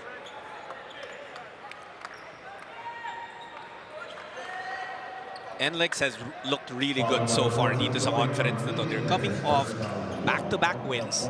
Pinatumba yung Phoenix, tinalo yung Meralco. And they're looking for their 3rd straight win.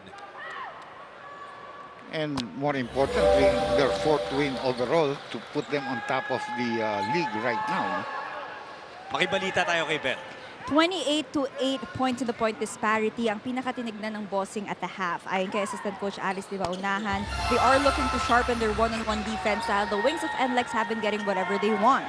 Pinaalala rin daw that the Bossing have to do a better job in controlling the boards and moving the ball around because of their poor assist-to-turnover ratio. Samantala, ibinahagi ni Assistant Coach Shot Tankinson na ang paalala sa NLEX is to maintain their defensive intensity.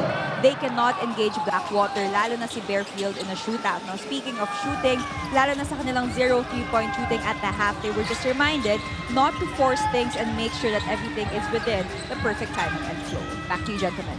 Well, kung yung assist-to-turnover ratio ang kanilang gustong tutukan, they got an assist there with Andrade finding Ginto. And they forced the stop. Yeah, there was good ball and player movement in the last play. Kaya nga medyo maganda yung para kay Ginto, nasa ilalim, libre-libre. Parang very rare mo makikita, Doc, na lamang ng 10 ang isang team kahit na wala silang naipasok na kahit isang tres. O ito na naman, tres na naman. Specialty of the house, you know. 7 3-point shots already for the Blackwater Bossing in this ball game. And they're starting to get closer. Hanggang saan sila makakarating? That will be the question. Defense is the key. You have to make stops. Bolic attacking, iwan kay Bahio. Again, Doc, that drop pass.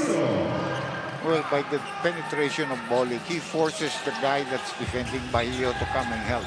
Kaya ang nangyari, nalibre. Mendoza nawala sa kanya. Recent na opensa ang Blackwater. Malilin against Policarpio. Troy, spinning, pull-up jumper off the glass it goes. Better flow on the offense right now for Blackwater.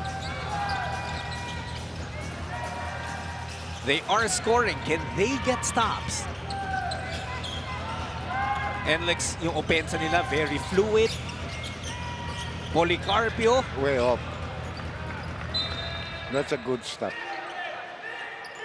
If they're not making 3-point shots, hindi ko muna masyado i-contest yan until they start making it. Saka you have to realize who are the guys that can really shoot well from the outside. Bolic is one of them. Yeah. Si Bolic, sasarahan nila ng pinto yan kahit walang napapasok. But maybe Policarpio, they dare a little bit. Yeah. Malilin wants the same things. Parang replay yung nangyari dyan sa atake niya, but this time he'll shoot free throws. Yeah. Ang ganda yung spin niya bigla kaya nawala yung defensive player dun na ligaw. Parang they're identifying that matchup, Doc, as an advantage para sa kanila. Talking about Blackwater. Well, Policarpio is so much taller and bigger, no? But Malilin, he's always been known to be an offensive type of player. Even though he's smaller, may kumpiyansa sa sarili niya, yung mga alam niyang galaw. No? Na Policarpio, he's a good shot blocker, pero on a help type of defense rather than on a one-on-one. Oops. Holding foul called on the bid again, I think. Yes, it is. On Christian, talagang frustrating tong larong to so far for him. At mas frustrating yata kay Coach Jeffrey Carriazo. Although wala lang, hinahabol ng Blackwater. NLEX on the move. 3 on the shot clock. I don't think they know. Bolic knows. 4-point shot. And Bolic will save the day. I think that's the first 4-point shot for NLEX as a team. If I'm not mistaken, I read something like that the other day. They're one of the teams na walang 4-point shot. Parang hindi nila necessarily hinahanap, eh, no? Malilin is coming to life here.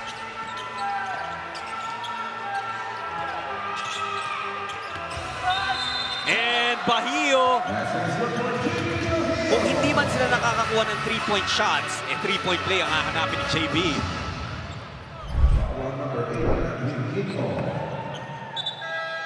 Actually seeing a lot of one-on-one situations on both ends of the floor. Ito yung 4 ni Bolic kanina. As Bahio takes this free throw, puntahan natin ulit si Bell. Pagkatapos ng panalo ng NLEX kontra Meralco, JB Bahio caught the flu bug that has been going around. Kahapon daw ay full bed rest siya para maipagpag-agad ang sama ng kanyang pakiramdam at maging handa sa laro ngayong hapon. And before the game, medyo nahihilo at mabigat daw ang kanyang katawan. Whatever is 100% will end up looking by the end of the game. He's not really so sure pero ayaw niyang magdahilan at naniniwala that he can still go all out at yun nga ang nakikita natin mula sa kanya. Balik sa inyo.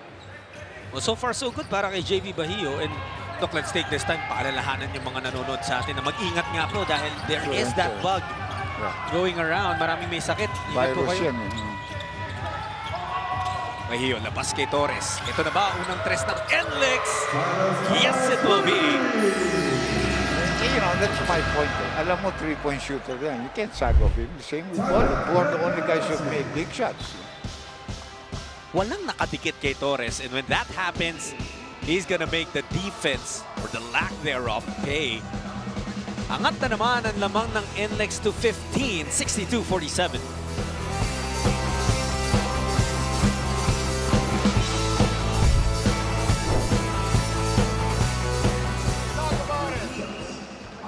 Switch.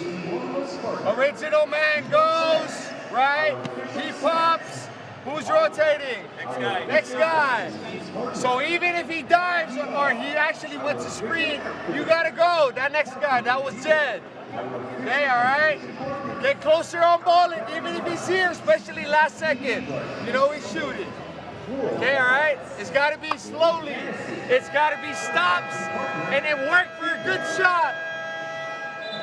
All right? Don't fall into that trap. There's still time. Blackwater, unti-unti na nakakadikit kanina pero biglang naiwan na naman by 15. They're missing the guy who's on your screen. Not because he's not in the game, pero dahil hindi pa masyado nakakapagparamdam. Had a brilliant game against Raynor Shindok, si Christian David. Yeah, it's really surprising because he cannot even get off a decent shot in this ball game. After the first shot, I haven't seen him really take any decent shot. Now, of course, there are plays that are being called for him, but at the post, he's not effective at all kasi mabilis ang double teaming sa kanya and he doesn't really get off the ball quickly out of his hands. So, that turnover there by Mendoza really hurt them. Yeah. And that's the reason why balik na naman dito sa ball game si Bearfield. Si David, he averaged 16.3 points in their first 3 games. May 7.3 rebounds din, pero really struggling here. Bearfield mintis yung unang tira upon his return. Nagagawan pa yung dalawang pula. Kaya nawala yung bola sa kanila. Mararamdaman mo rin daw kung gaano ka namimiss ng Blackwater si RK Ilagan. Yeah, definitely. Well, of course, last year, they also, although if he's healthy, JB Casio, well, as a point guard, marunong siya, di ba? Knows how to get the troops together, call the right plays, call the plays, actually, in other words. Siya yung veterano nila dati, but Casio, JV, retired. Yeah, retired now. Over the off-season. When he wasn't picked up by Blackwater, no team picking up, so he decided to call it quits. Call it the day. Pero we'll always have great memories of JV Casio playing in the PBA. And for the national team, syempre. Finally, something for CD. Isolation, one-on-one. Pero face-up, he didn't really force backing down the defender. This could be an opening para sa kanya, Dok, dahil hindi si Semerad ang nagpapahirap ng buhay niya. Mokon, gustong bumawi. JV, babangga. Hook shot, no good. David and Bearfield wanting to team up para ibalik ang Blackwater. Trotter, makikisali, using his strength. That's what you call power. Nawala yung depensa ni Bahio. Yeah, he just rubbed him off the... bumabawi, bumabalik. No, may power. Sumundot si Malilim. Pero mukhang nasaktan ito si Bahio. Immediately sitting down and grabbing on that left shoulder.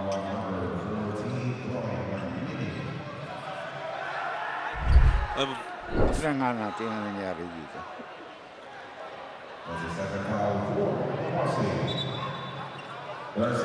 Parang wala namang too much, Doc. It was a hard foul. Yeah. But he went for the ball. Pero di ba yung report ni Bell kanina, kahapon nga daw bed rest para makapaghanda for this game. Yeah, maybe he's really feeling under the weather. And when you're not 100% physically in good shape. Oo, madali kang masasaktan sa mga ganyan. Yeah. Hope it's nothing serious para kay Parang JB Bahio. palo yung shoulder niya. So he felt that on that area. Taking a look at Bahia right now. Parang wala namang... He seems to be okay. Yeah, parang walang dislocation naman nangyari, no? The number one thing you look at, and that's a great scene of sportsmanship. Well, yan yung sinabi mo kanina at the start of this coverage about Bahio. He's just someone who goes to work, does his job. Yeah. They wanted to substitute him, pero hindi pwede yun. I think he's taking 2 free throws. Yeah, they did. If they take him out. Parang hindi na siya makakabalik, Doc, di ba? Unless they change the rules. Oo nga eh, because it wasn't a flagrant foul or a sportsman-like foul.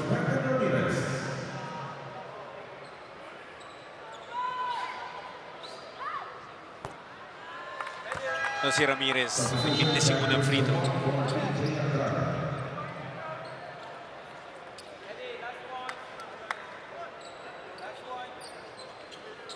So we'll check, Doc, kung makakabalik pa nga si Bahio. Tama kayo, the old rule, kung hindi flagrant at hindi ka makakatira ng free throws, hindi ka na makakabalik. So looks like they might have changed that kasi pwede pa raw. Yeah, Pwede pa raw they bumalik si probably Bahio. changed the rules. They changed a lot. I wasn't there. I wasn't present when they came in for the seminar.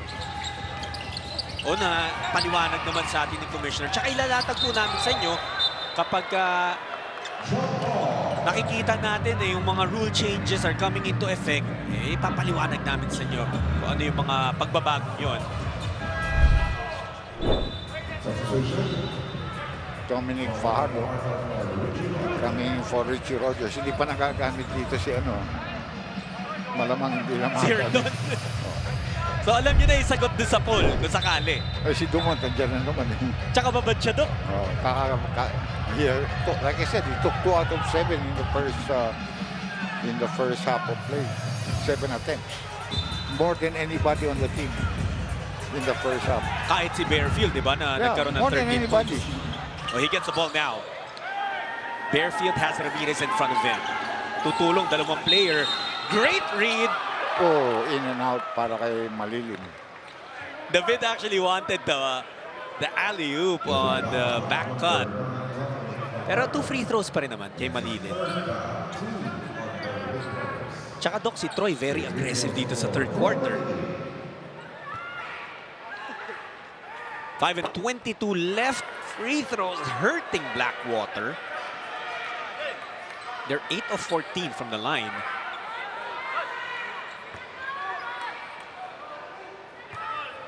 Second free throw for Malilin. And that's good. Mabasa 10 ang hinahabol ng Blackwater, but scoring has been slow para sa Bossing. Ito naman ang NLEX. Bolik. Sizing his attack. Bolik finishing through the foul. That's too good.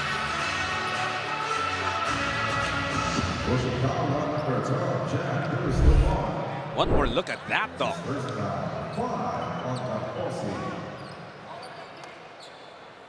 Vintage Bolik yan, yung a-absorb yung bangga, tapos matatapos pa rin. He's got 12 points.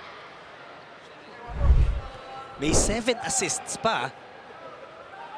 Another double-double in the making para kay Berto. Yeah. Like I said, he's been playing more as a, what you would say, point guard talaga, no, for the team. Not really looking to score a lot.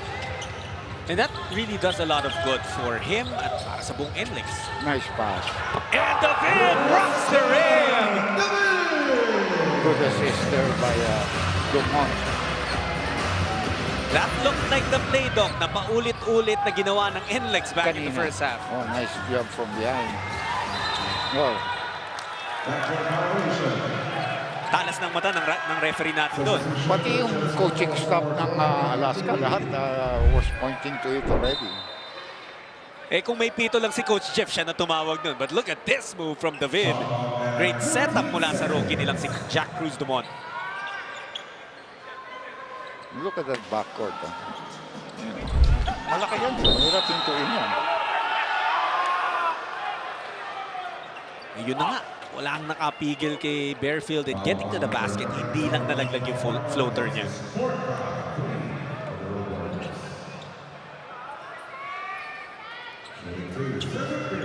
this is a situation, Doc, na pwedeng mag-benefit ang Blackwater if they can get to the basket over and over again. Well, they're big. You're talking about Bearfield and Dumont in the backcourt. They're all both over 6'1", 6'2", no? And then you have front court of Trotter, David, and Escoto. Puro malalaki yan. No? Pretty big lineup. Oh, good push. Yun nga lang yung free throws talaga.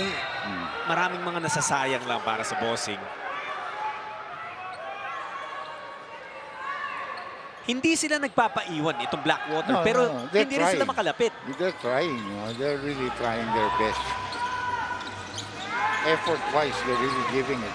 We just need some breaks. Torres working on Cruz Dumont. Balik kay Boling. Primetime matchup against Bearfield. Berto, malakas yung 4. Fajardo nakakuha ng rebound.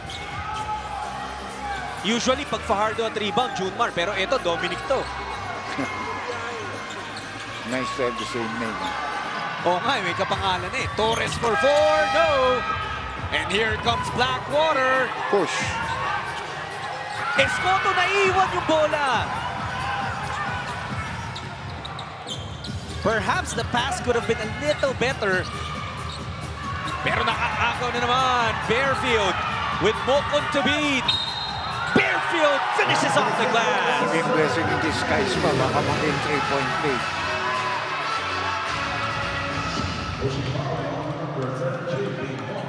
And with a bonus free throw coming for Cedric Bearfield, 7 na lang ang inahabol ng Blackwater. Couple of substitutions. Nieto and Alas change the backcourt. Yan ang kagad ang decision ni Jong. And of course, yung kanyang chief assistant na si Shot Tankinsen. Diyan mo rin makikita doon kung gano'ng kalalim itong NLEX. Imagine yung papalitan mo, Bolic and Torres, pero Nieto and Alas naman. Pati nga yung coaching staff nila malalim. Pwede rin mag-sub. And this is the closest that Blackwater has gotten in a long time. 6 na lang ang lamang ng Road Warriors. Coach Joey Chico asking for time. More of your PBA Philippine Cup after this break.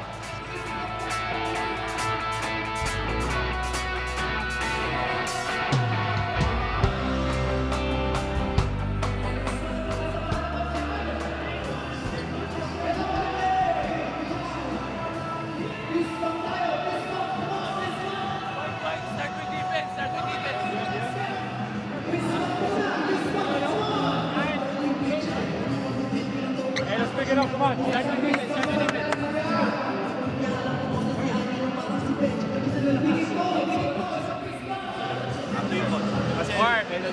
So, when there's okay, let's show it right away. Okay, going 2-2, 1 time. So this is you 2 on top. You gotta be active. Cedric Bearfield, the man responsible for the resuscitation of Blackwater here in the 3rd quarter. Actually, 2nd quarter pa lang. Knock-on na itong si Cedric, and he has continued his onslaught. 17 points already, Doc. And it's not just his scoring, his presence on the floor, paghanap niya sa mga teammates niya, ang daming ginagawa ni Cedric. Well, everybody knows that he's a player. Just that he has to be healthy. Yes, presence of mind has to be there. The willingness to compete on a high level. Okay, alam naman natin magaling yan. He's not going to be that pick. And a lot of people have been talking about him even before he came for the draft. In the past, actually, hindi pa nga siya eligible until that time that he was able to eventually come in. Eh, ang hiling pa nga ng basketball fans dati, mapasama siya sa Gilas Pilipinas. May balita sa atin si Bel. Nakibalita tayo kay JB Bahio. It's a contusion sa kanyang left shoulder after that collision. But their medical team doesn't see any signs of a dislocation. They just had to put an ice pack around it for the pain to subside. Pero kaya naman daw makabalik. Gentlemen. Thank you so much, Bel. So, good news yan para sa NLEX. Na kayang bumalik at pwedeng bumalik si Bahio. Yeah, but I could see that he was hurt. Because this guy's tough as nails. Hindi ka aartehan niya na may injury siya. He would rather be playing. Alas, wala yung tres. Cruz Dumont getting that board. Attacking Nieto, nawala yung bola, pumasok pa rin! May foul pa nga. They have had, hardly inabot ni Nieto yun. Hindi inabot ni Nieto yun si Dumont.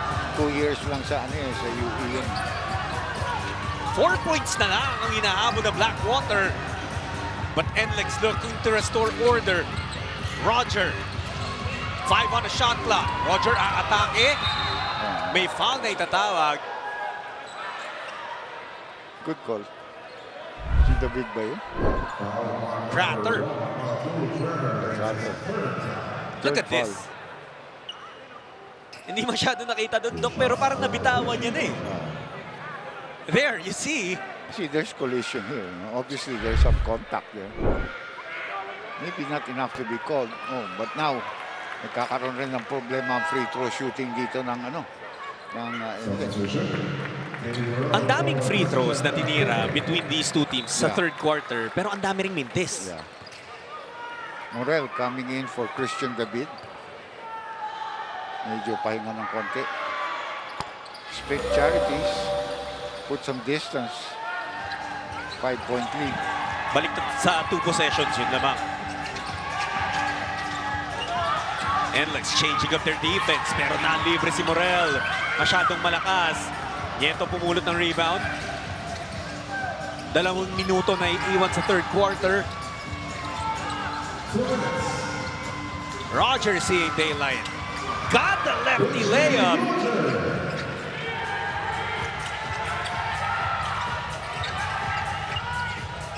Bearfield to Dumont. JCD out to Cedric. And Morel will be called for the offensive foul.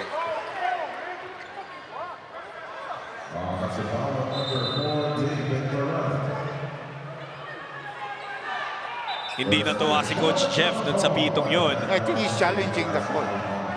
Ito, medyo bago kasi itong referee. Ito one of our newest referees actually. So they're gonna take a look at that dahil dito sa challenge ni Coach Jeff. 1 minute and 43 left. Nakalapit na yung Blackwater, Doc, to within 1 possession. 4 points na lang kanina. Back up to 7.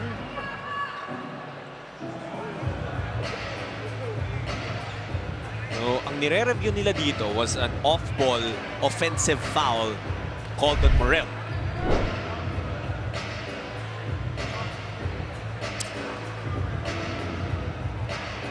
He's looking for a flop there. Because you can see that kind of push is not going to throw a guy that far off. But of course, if it's really a push, and it's also a foul. But the guy just accentuated it by falling all over the place. Well, medyo may unting katagalan, Doc, tong review natin. And I mean, especially since it's a new referee making the call. Very susceptible sila sa mga, And they're almost ready to pero make the announcement. tinulungan pa siya ng crew chief si Flor de Lisa. Siya mag-i-explica. Pero malamang not successful na. They're about to throw in na dito. Ayan, so tingnan ulit natin. Ayun, yung bangga, anong hatol after the review, nung una, offensive foul. After the review, nasa established position na po si Nieto, kaya po natawagan ng offensive foul si Morel. Therefore, the challenge of Blackwater Bossing is not successful. So the call stays. Yeah. It was clear already when they started making the movements on the floor. Mali pa mga posisyon ng referee. Nagtuloan pa. Interesting though yung explanation, Doc, na established, yun yung pagka-explain di ba? Established na si Well, Nieto. Kilala natin si Nieto. He knew how to get into that position, but he accentuated it. And that's a big play, a big call and big play para sa NLEX dahil umangat ulit yung lamang nila tonight. Yeah. And NLEX sort of did a different thing. They're taking the ball out of the hands of Bearfield. Bearfield shoots over the D, doesn't get the roll. Escoto got blocked, inabot daw ni Mocon yung braso.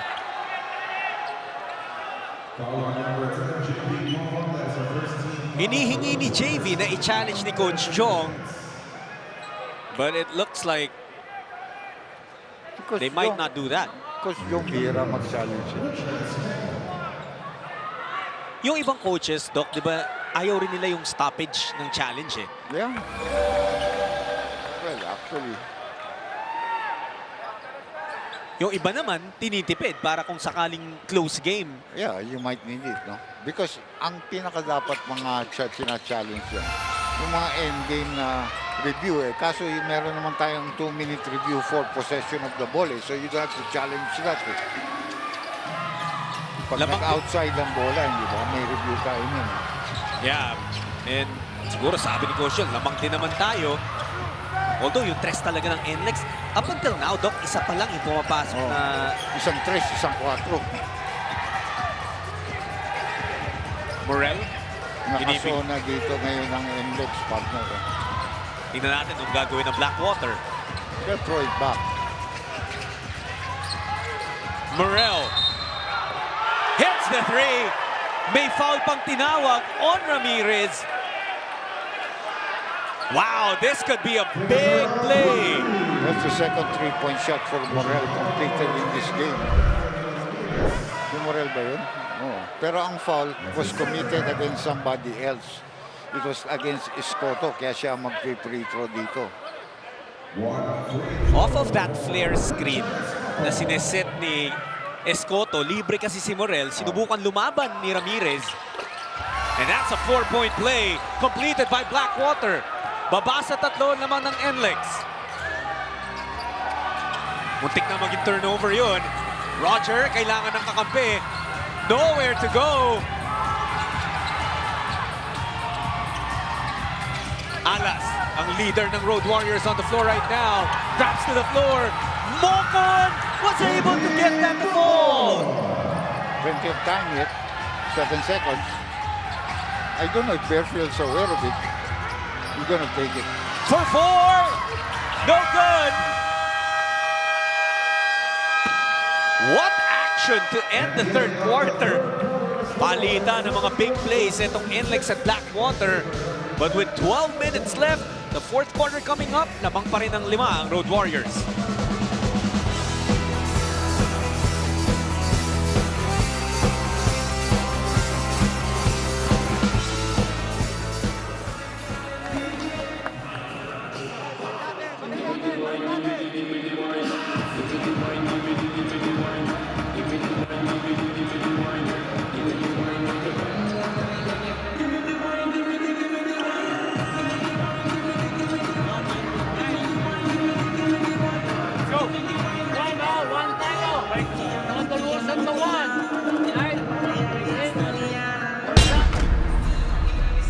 How did we get to this point?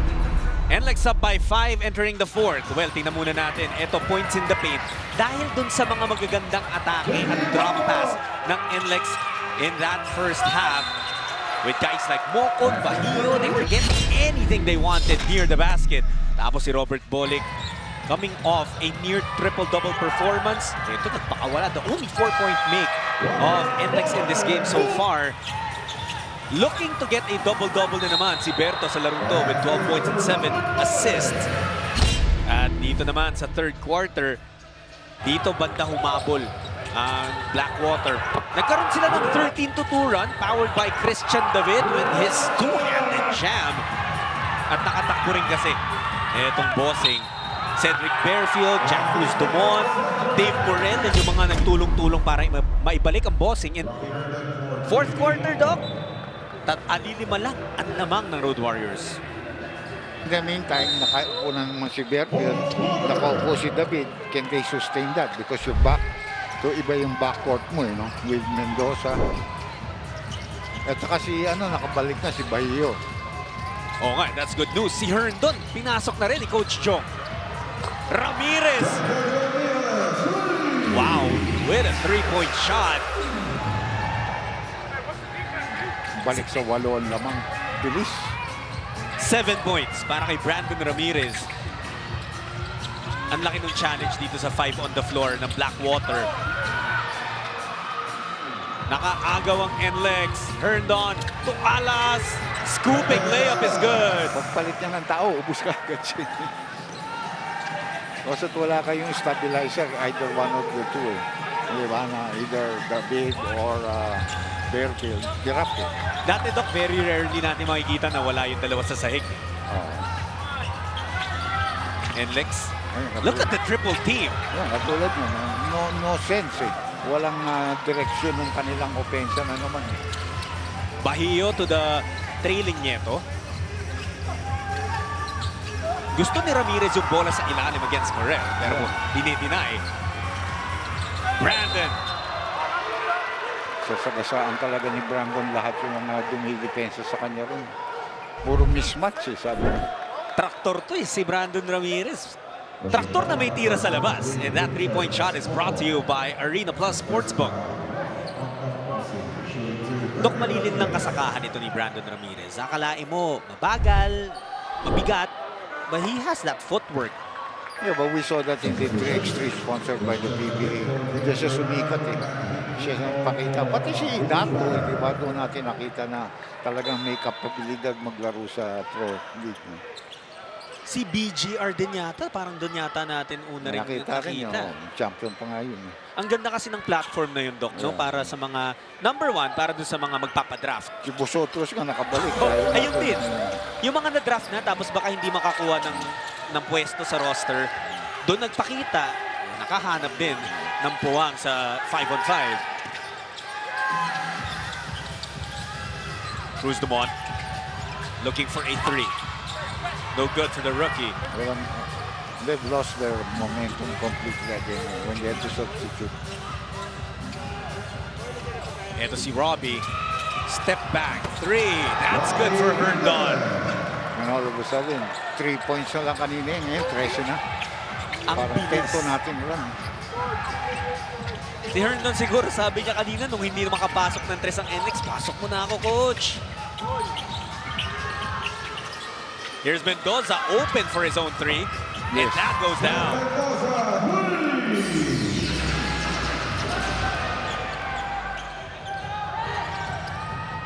NLEX. Sampuan lamang nila. Oh, Cruz Dumont was trying to foul dahil nakita niya yung mismatch sa ilalim. But it's going to be Ramirez who'll be sent to the line. Dos lang pala yung kay Herndon. Only a long 2 for Robbie.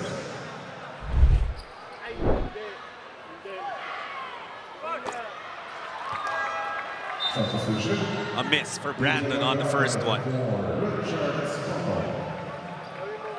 Palitan, Doc, ng tao, but it's not Bearfield nor David na pumasok. It became even smaller with taking out Escoto and putting in BJ Andrade. But they put a shooter. Because they're also having a hard time penetrating the sagging defense as well as the zone from time to time. Pero si David naman pumasok na, so you can expect yung opensa nila to run through him. Track the miss, Aras with a rebound. Kevin, may 11 puntos na to. Hindi madadagdagan. Ramirez sa ilalim, Alahoy. And Blackwater gets possession.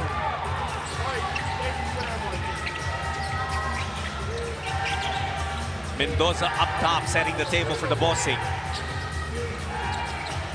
David, pinag-isipan yung 3, aatake na lang.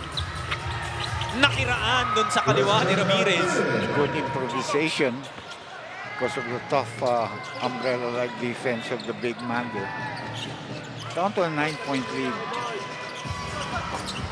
Pero ito nangyayari, Dok, palitan lang ng puntos eh. Well, that's the way it's been for... Oh, nice play.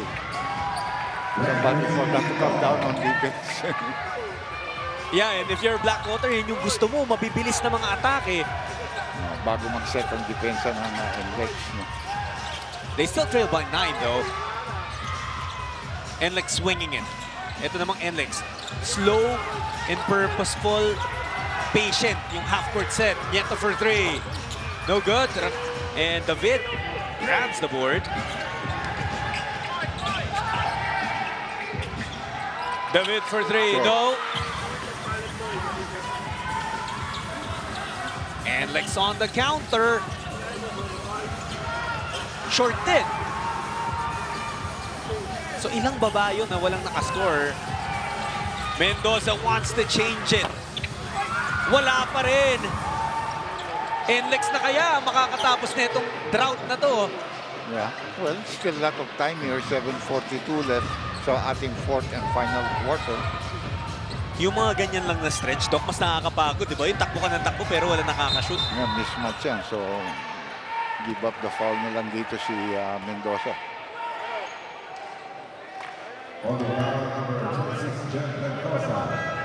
So Mendoza commits the foul and that allows Cedric Bearfield to check back in. 7.5 minutes left. Dahil Panopio babalik rin. Matagal-tagal din nating hindi nakita itong si Panopio. He started a game but has only played 8.5 minutes.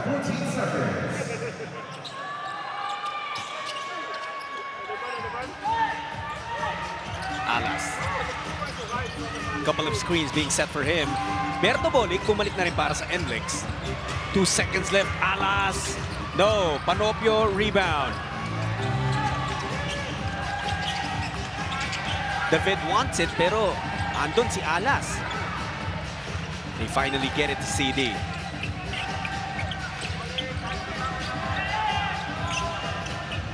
Bearfield. 3 on the way. Wala. Good defense again by the White Shirts. They're not really giving him a lot of space. It's been difficult though for Blackwater for sure. Pero yun nga, parehong teams napako dito. Eh, kung ikaw ang NLEX, okay ka dyan. Yeah, lamang naman lang. But they've been finding these mismatches and they've been capitalizing. Bayo, may injury na. 4 na puntos pa na-connecta as he came back into the ball. Parang robot, Doc, eh, no? He just comes in and does his job. Ginto. Using his strength. Foul called on Bahio.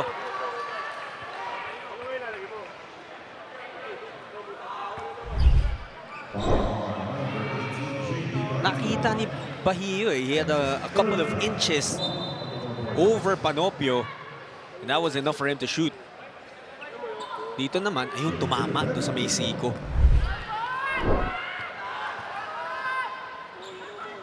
Bell, may update ka?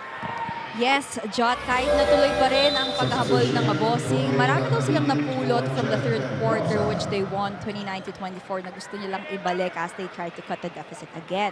Running was greatly emphasized. Hindi daw pwedeng mahuli. Kailangan mauna sila to assert themselves right away. They're also looking at executing a better spacing and just overall being able to run back whatever happens on the opposite side of the court. Gentlemen.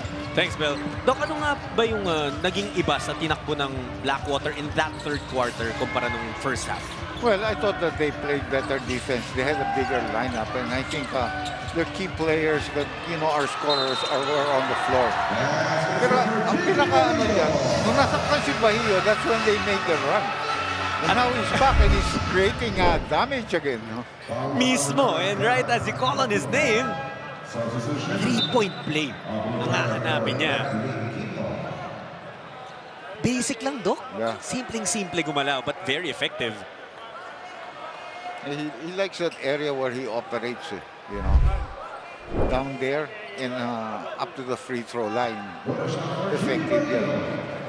Yun yung kagandahan din dito kay JB Bahio. Alam niya yung strength niya, and he will not try to do anything out of that. I think he's a real worker. You know, he's en route if they win this ball game to win back-to-back best player of the game for himself. Well, he's the leading scorer of NLEX right now with 21 points. And we're still going here. Samahan mo pa ng 5 rebound yun, Doc. Panopio gets to the cup. Yung floater niya doesn't work. Nakuha naman. Finally. Tahimik din si Duff in this game. Only 5 points for him. And by if this doesn't go into any extension, mukhang magsistay yung trend ng NLEX in holding opponents to below 100 points. Yeah, 76 pa lamang ngayon. Bearfield against Herndon. Tratter, mawawala sa kanya yung bola pero makukuha naman ni Panopio. Steal and counter steal ang nangyari doon. Malayo pa ito, 87-78. Lalong-lalo na to with a 4-point line existing in the PBA. Herndon, naghahanap ng foul, walang nakuha.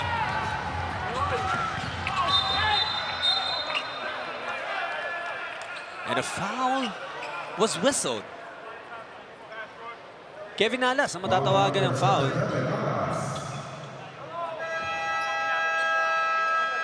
And Coach John Wichigo had seen enough. Bago pa tumira ng free throw si Bearfield, hingi na siya ng timeout. Their lead still at 9, but he feels a Blackwater comeback coming in.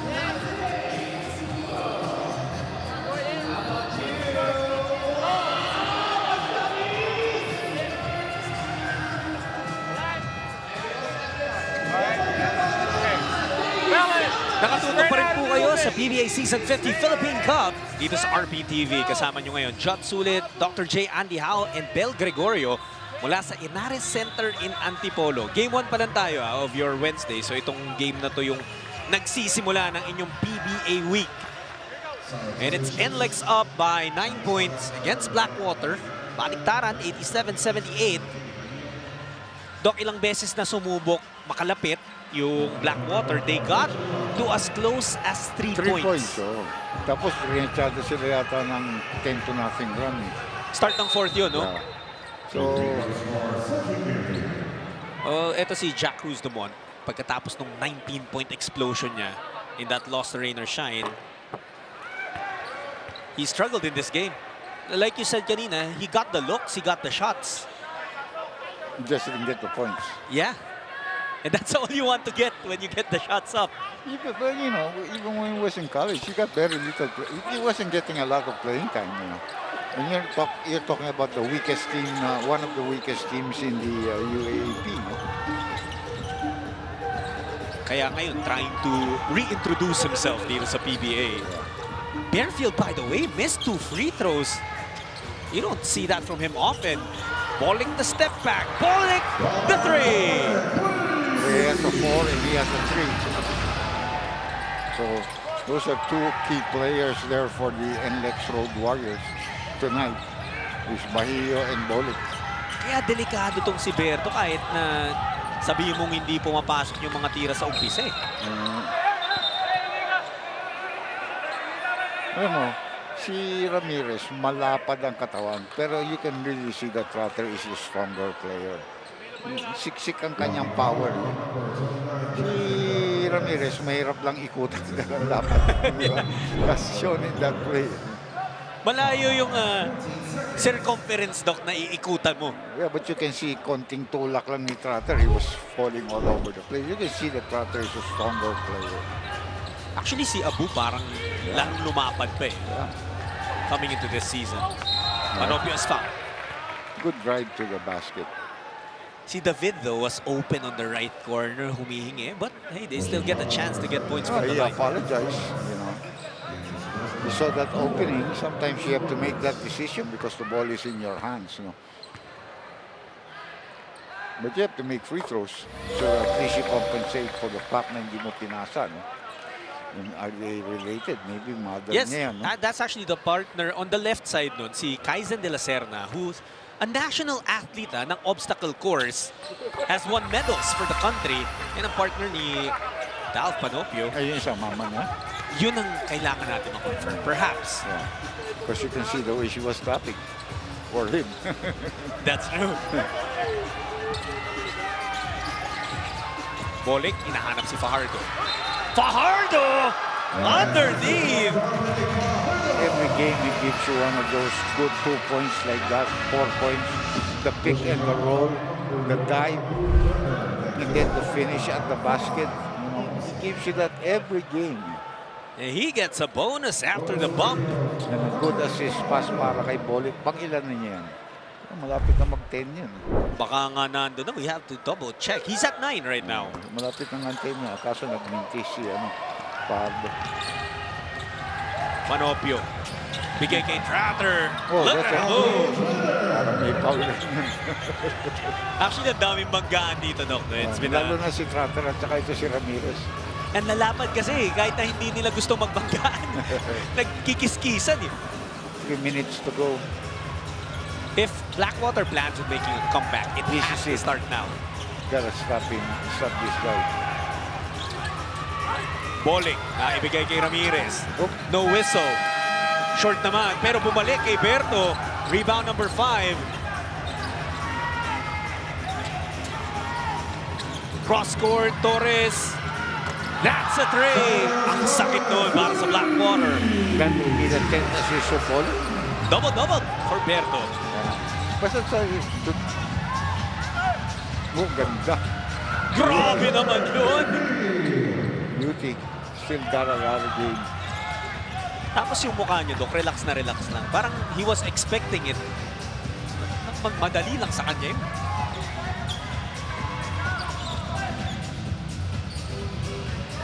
Ang laman ng NLEX is 11 points.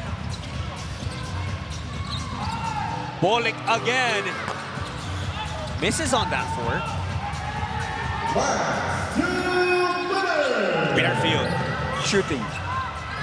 You called it, kaya lang hindi pumasok. Rebound ni Fajardo. The pitch to Alas, and NLEX will enjoy a pristine path to the hoop. Well, he needed to shoot that shot because there are 3 possessions lang kanina eh. So he needed to try to take a big one. Blackwater. Mukhang pagod na ito si Barefield. Holding on. Layo.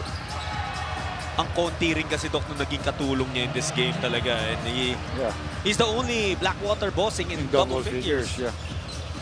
With 17, and he did that off the bench. But then they use a lot of players also. That's why they really need the Ilaga Bucker, the other scorer. Si RK dun sa dalawang nilaro niya, Dok, 22. Double-double, double figures parati. No? Oh. Napangiti na lang si Cyrus on that missed layup. Trotter, iwan kay Malilin, pero may foul. So it's actually gonna be free throws for Abu.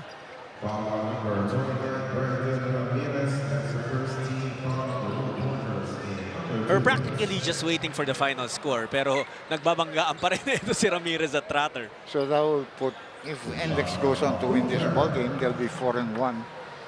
And they'll be on top of the Roos right now. Of course, TNT can join them, but TNT has to beat Meralco later on, di ba? Diba game up yan? Meralco, yes. TNT. And TNT. Pero Doc, we have to mention na baka yung ibang mga PBA fans nagugulat, uy, ang lakas ng NLEX ngayon.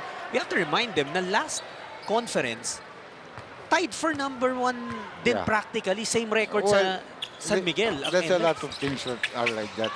Maybe that's one of the reasons why, as you take a look at this shot, one of the reasons why Magnolia changed their coach. Because they've always been number 1 or number 2, you know, or always there, and all of a sudden, they just don't go to the semifinals, you know, so it hurts them.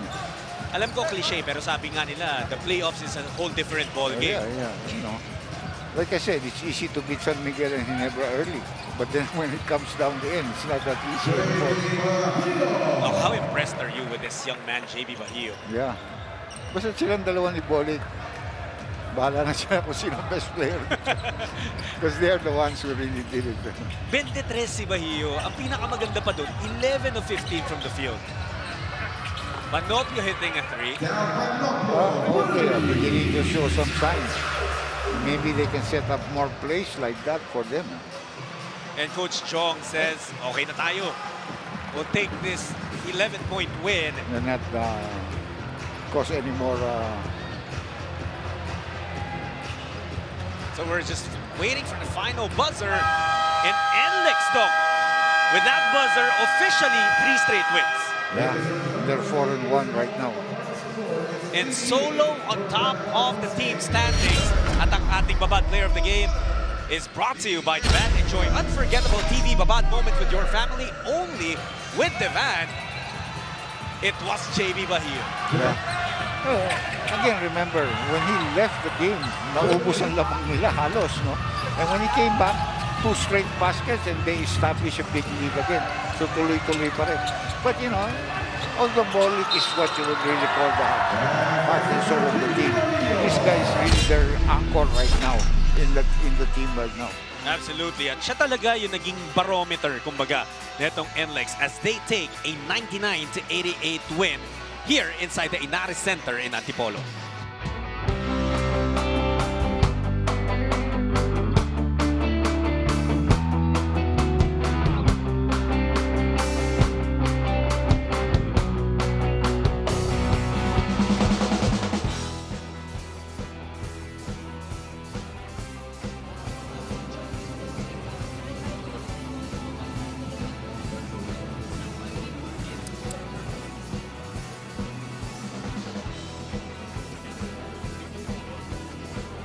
NLEX extends their hot streak, and it is a back-to-back player of the game nights for JB Bahio, who has also set a career high tonight with 23 points, 6 rebounds, 11 of 15 from the field. Congratulations to JB. Masama pakiramdam mo niyan. Nasaktan ka pa kanina. Pero paano mo ito naipagpag para magawan ng paraan at manalo pa rin ngayong gabi?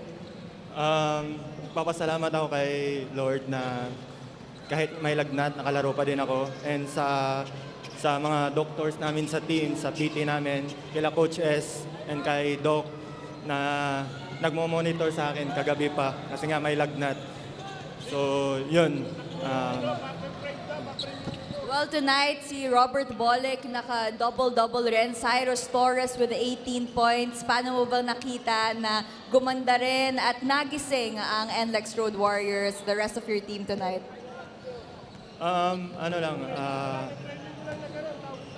Sa sistema talaga ni Coach Jong Yun nga, ball movement and kung sinong open sa mga peak namin, yun.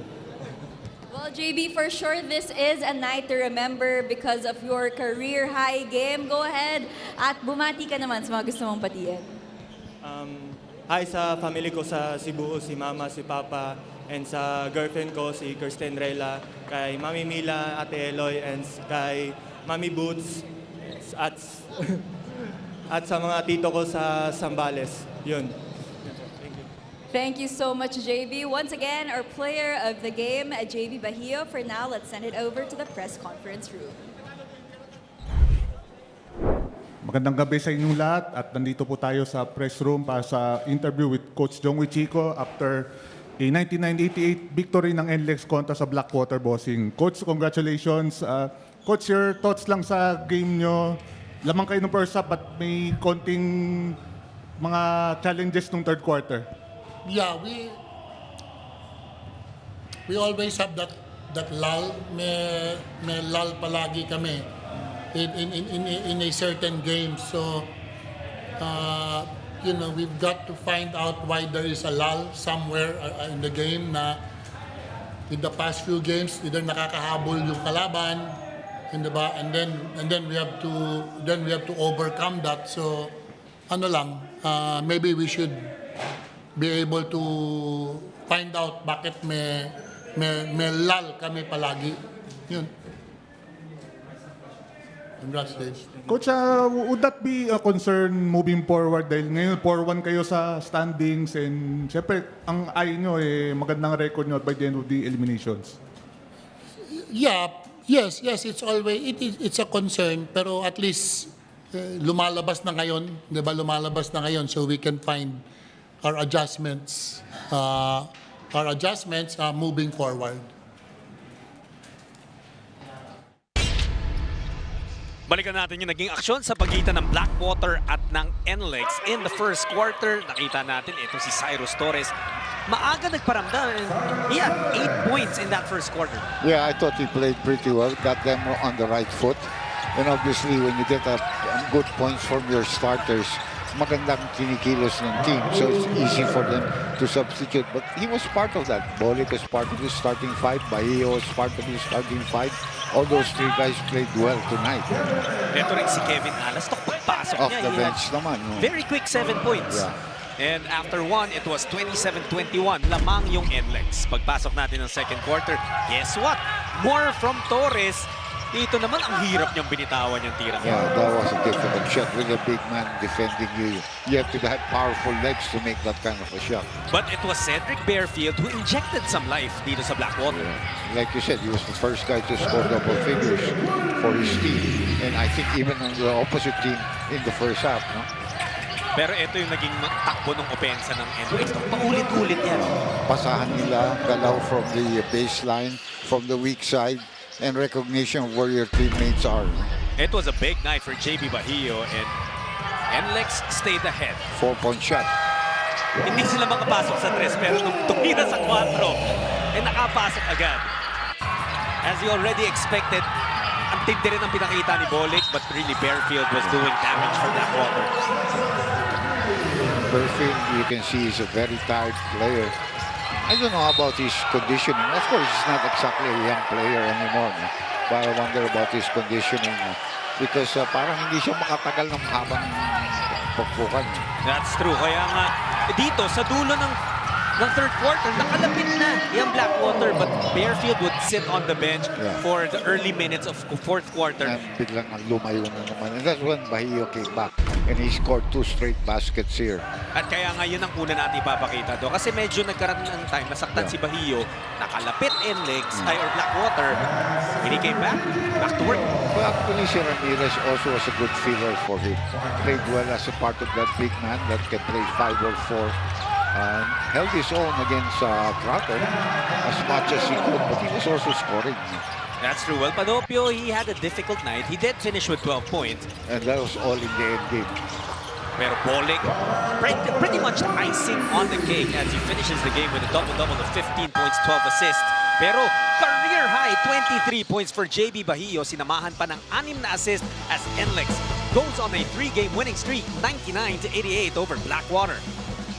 At dyan na rin po magtatapos ang handog namin sa inyo for the first game of your PBA Wednesday dito sa RPTV. For my partners, Dr. J. Andy Howe and Bel Gregorio, para rin po sa aming talented and hardworking production and technical teams. Jot sulit po, nagpapaalam muna sa ngayon at nagpapasalamat sa patuloy ninyong pagsubaybay at pagsuporta sa ginintoang season ng Pambansang Liga. This has been the PBA Season 50 Philippine Cup right here on RPTV. Don't go anywhere.